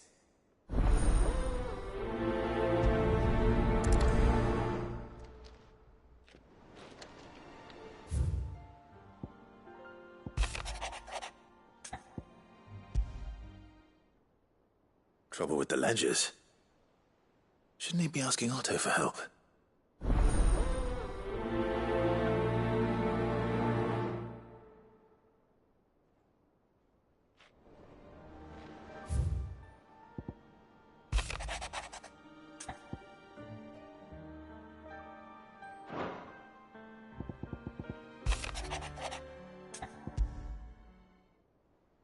What could be wrong with Torgor? He seemed well enough when I last saw him.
Thank you, Clive. Not just for me.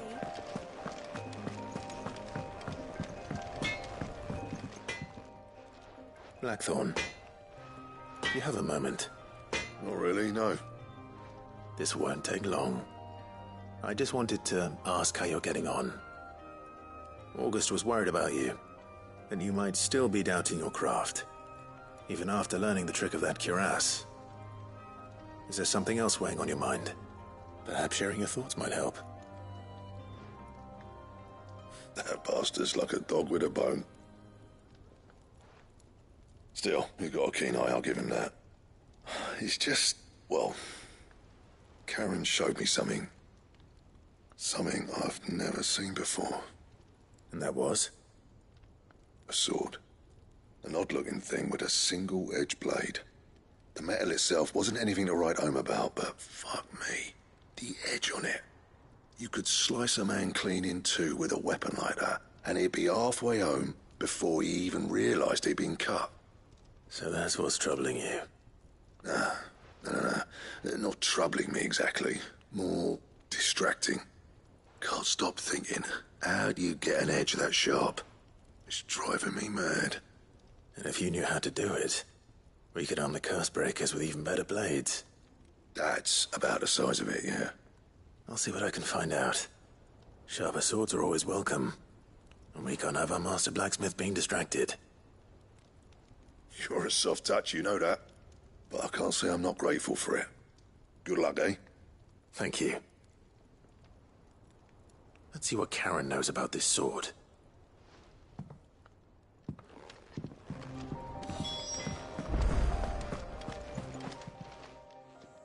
I got your note. You think something's wrong with Torgal? So you can read. Congratulations. But I didn't say I were wrong with him. I said something weren't right. He's not been eating me treats. He used to love cracking the bones from Molly's boiled brown, but now he won't so much as look at them. Didn't like him. Which is why I'm of a mind that his mind's on something else. You've not been working him too hard, have you? No harder than usual. Is that it, boy?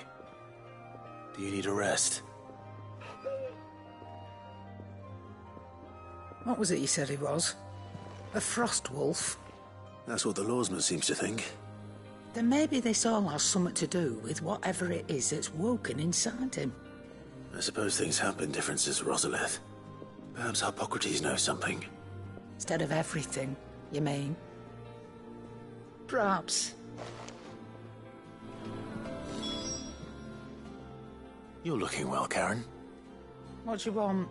Out with it. I want to know about the sword you showed Blackthorn. Single-edged and extremely sharp. Running around after him again, are you? I suppose I am, yes. But I need to help him find out how to work an edge like that. It's driving him to distraction. Little wonder, I suppose. There's not many like that make it as far as the twins, and those that do go straight into private collections. Which made it nice and easy finding a buyer. Can you tell me who bought it? Where is it now? You think I tell people who my clients are? Suppose you're not likely to go nicking him off me, are you now? Fine. If you stop mooning at me like that. Lord Ignac's the man you want. Dalmekian bloke. Collects weapons and the like. And he's got more money than sense, which is why he's one of my favourite clients. Reckon he'll still be at the inn in Dalamil, where I left him. Thank you, Karen. Oh, and he's a touch eccentric, if you take my meaning. I appreciate the warning.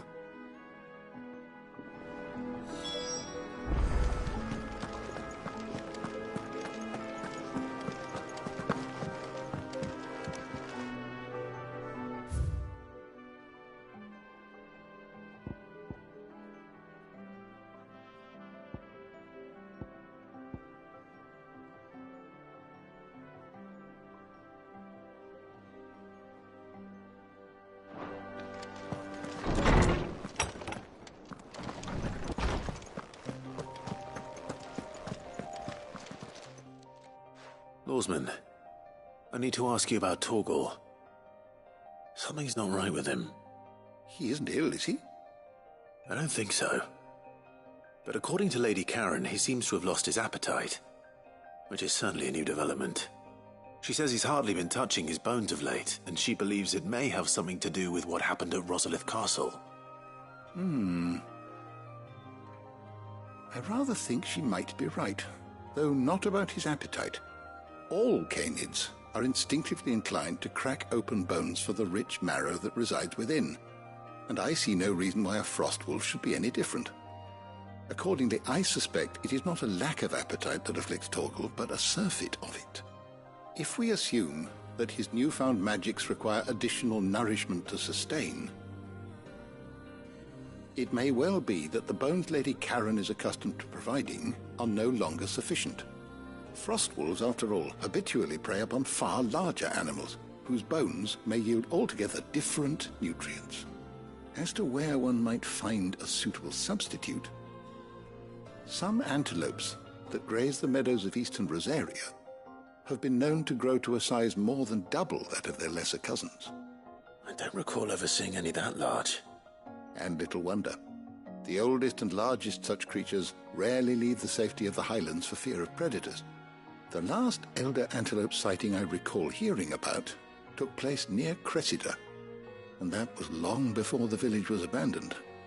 Even so, it seems like a good place to start.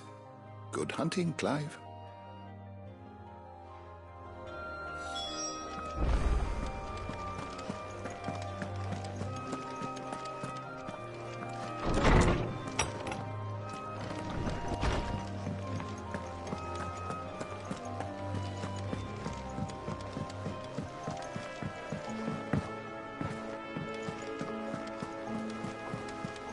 Is that the thing Tomes helped? Mid told me she was building a ship.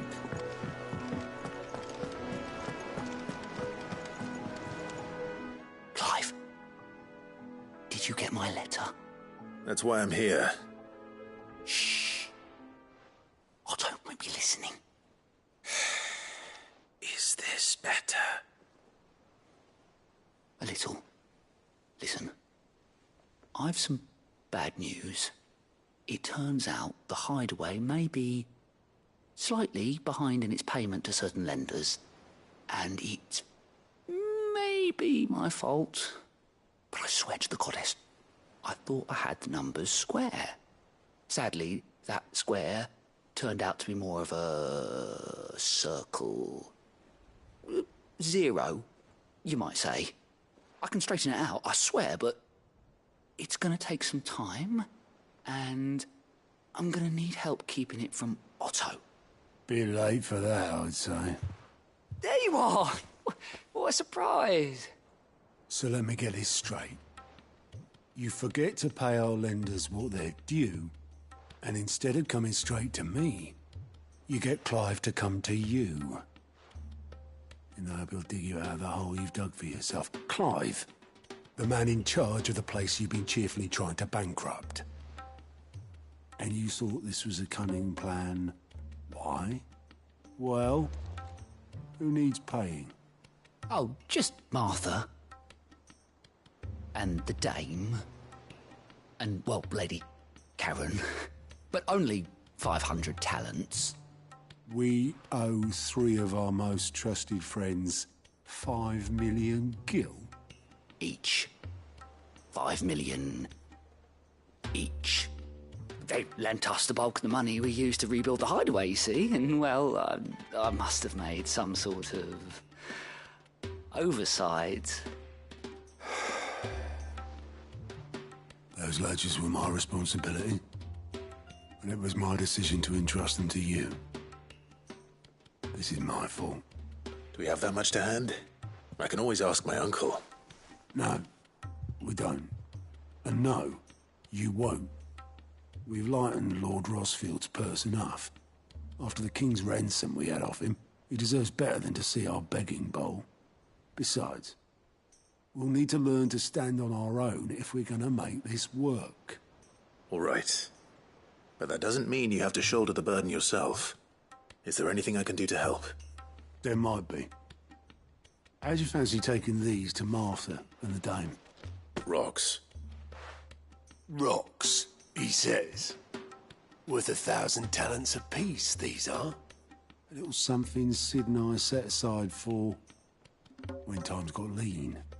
And I reckon 15 million in overdue debt probably qualifies. I just hope our associates' eyes are a bit more discerning than yours. I'm sure there will be. Should be me making the rounds, really. But you know how it is with this place. Orders to bark, arses to wipe, and all that. I know. Which is why I don't mind going in your place. Go. Do you know why I only gave Master Clive here 2 star rubies? Because you'd rather Lady Karen killed me. Because I'd rather Lady Karen killed you. Yes. Well, I suppose this is goodbye then. Don't worry. I'm sure Karen will understand. Really? Do you think so? No, I don't.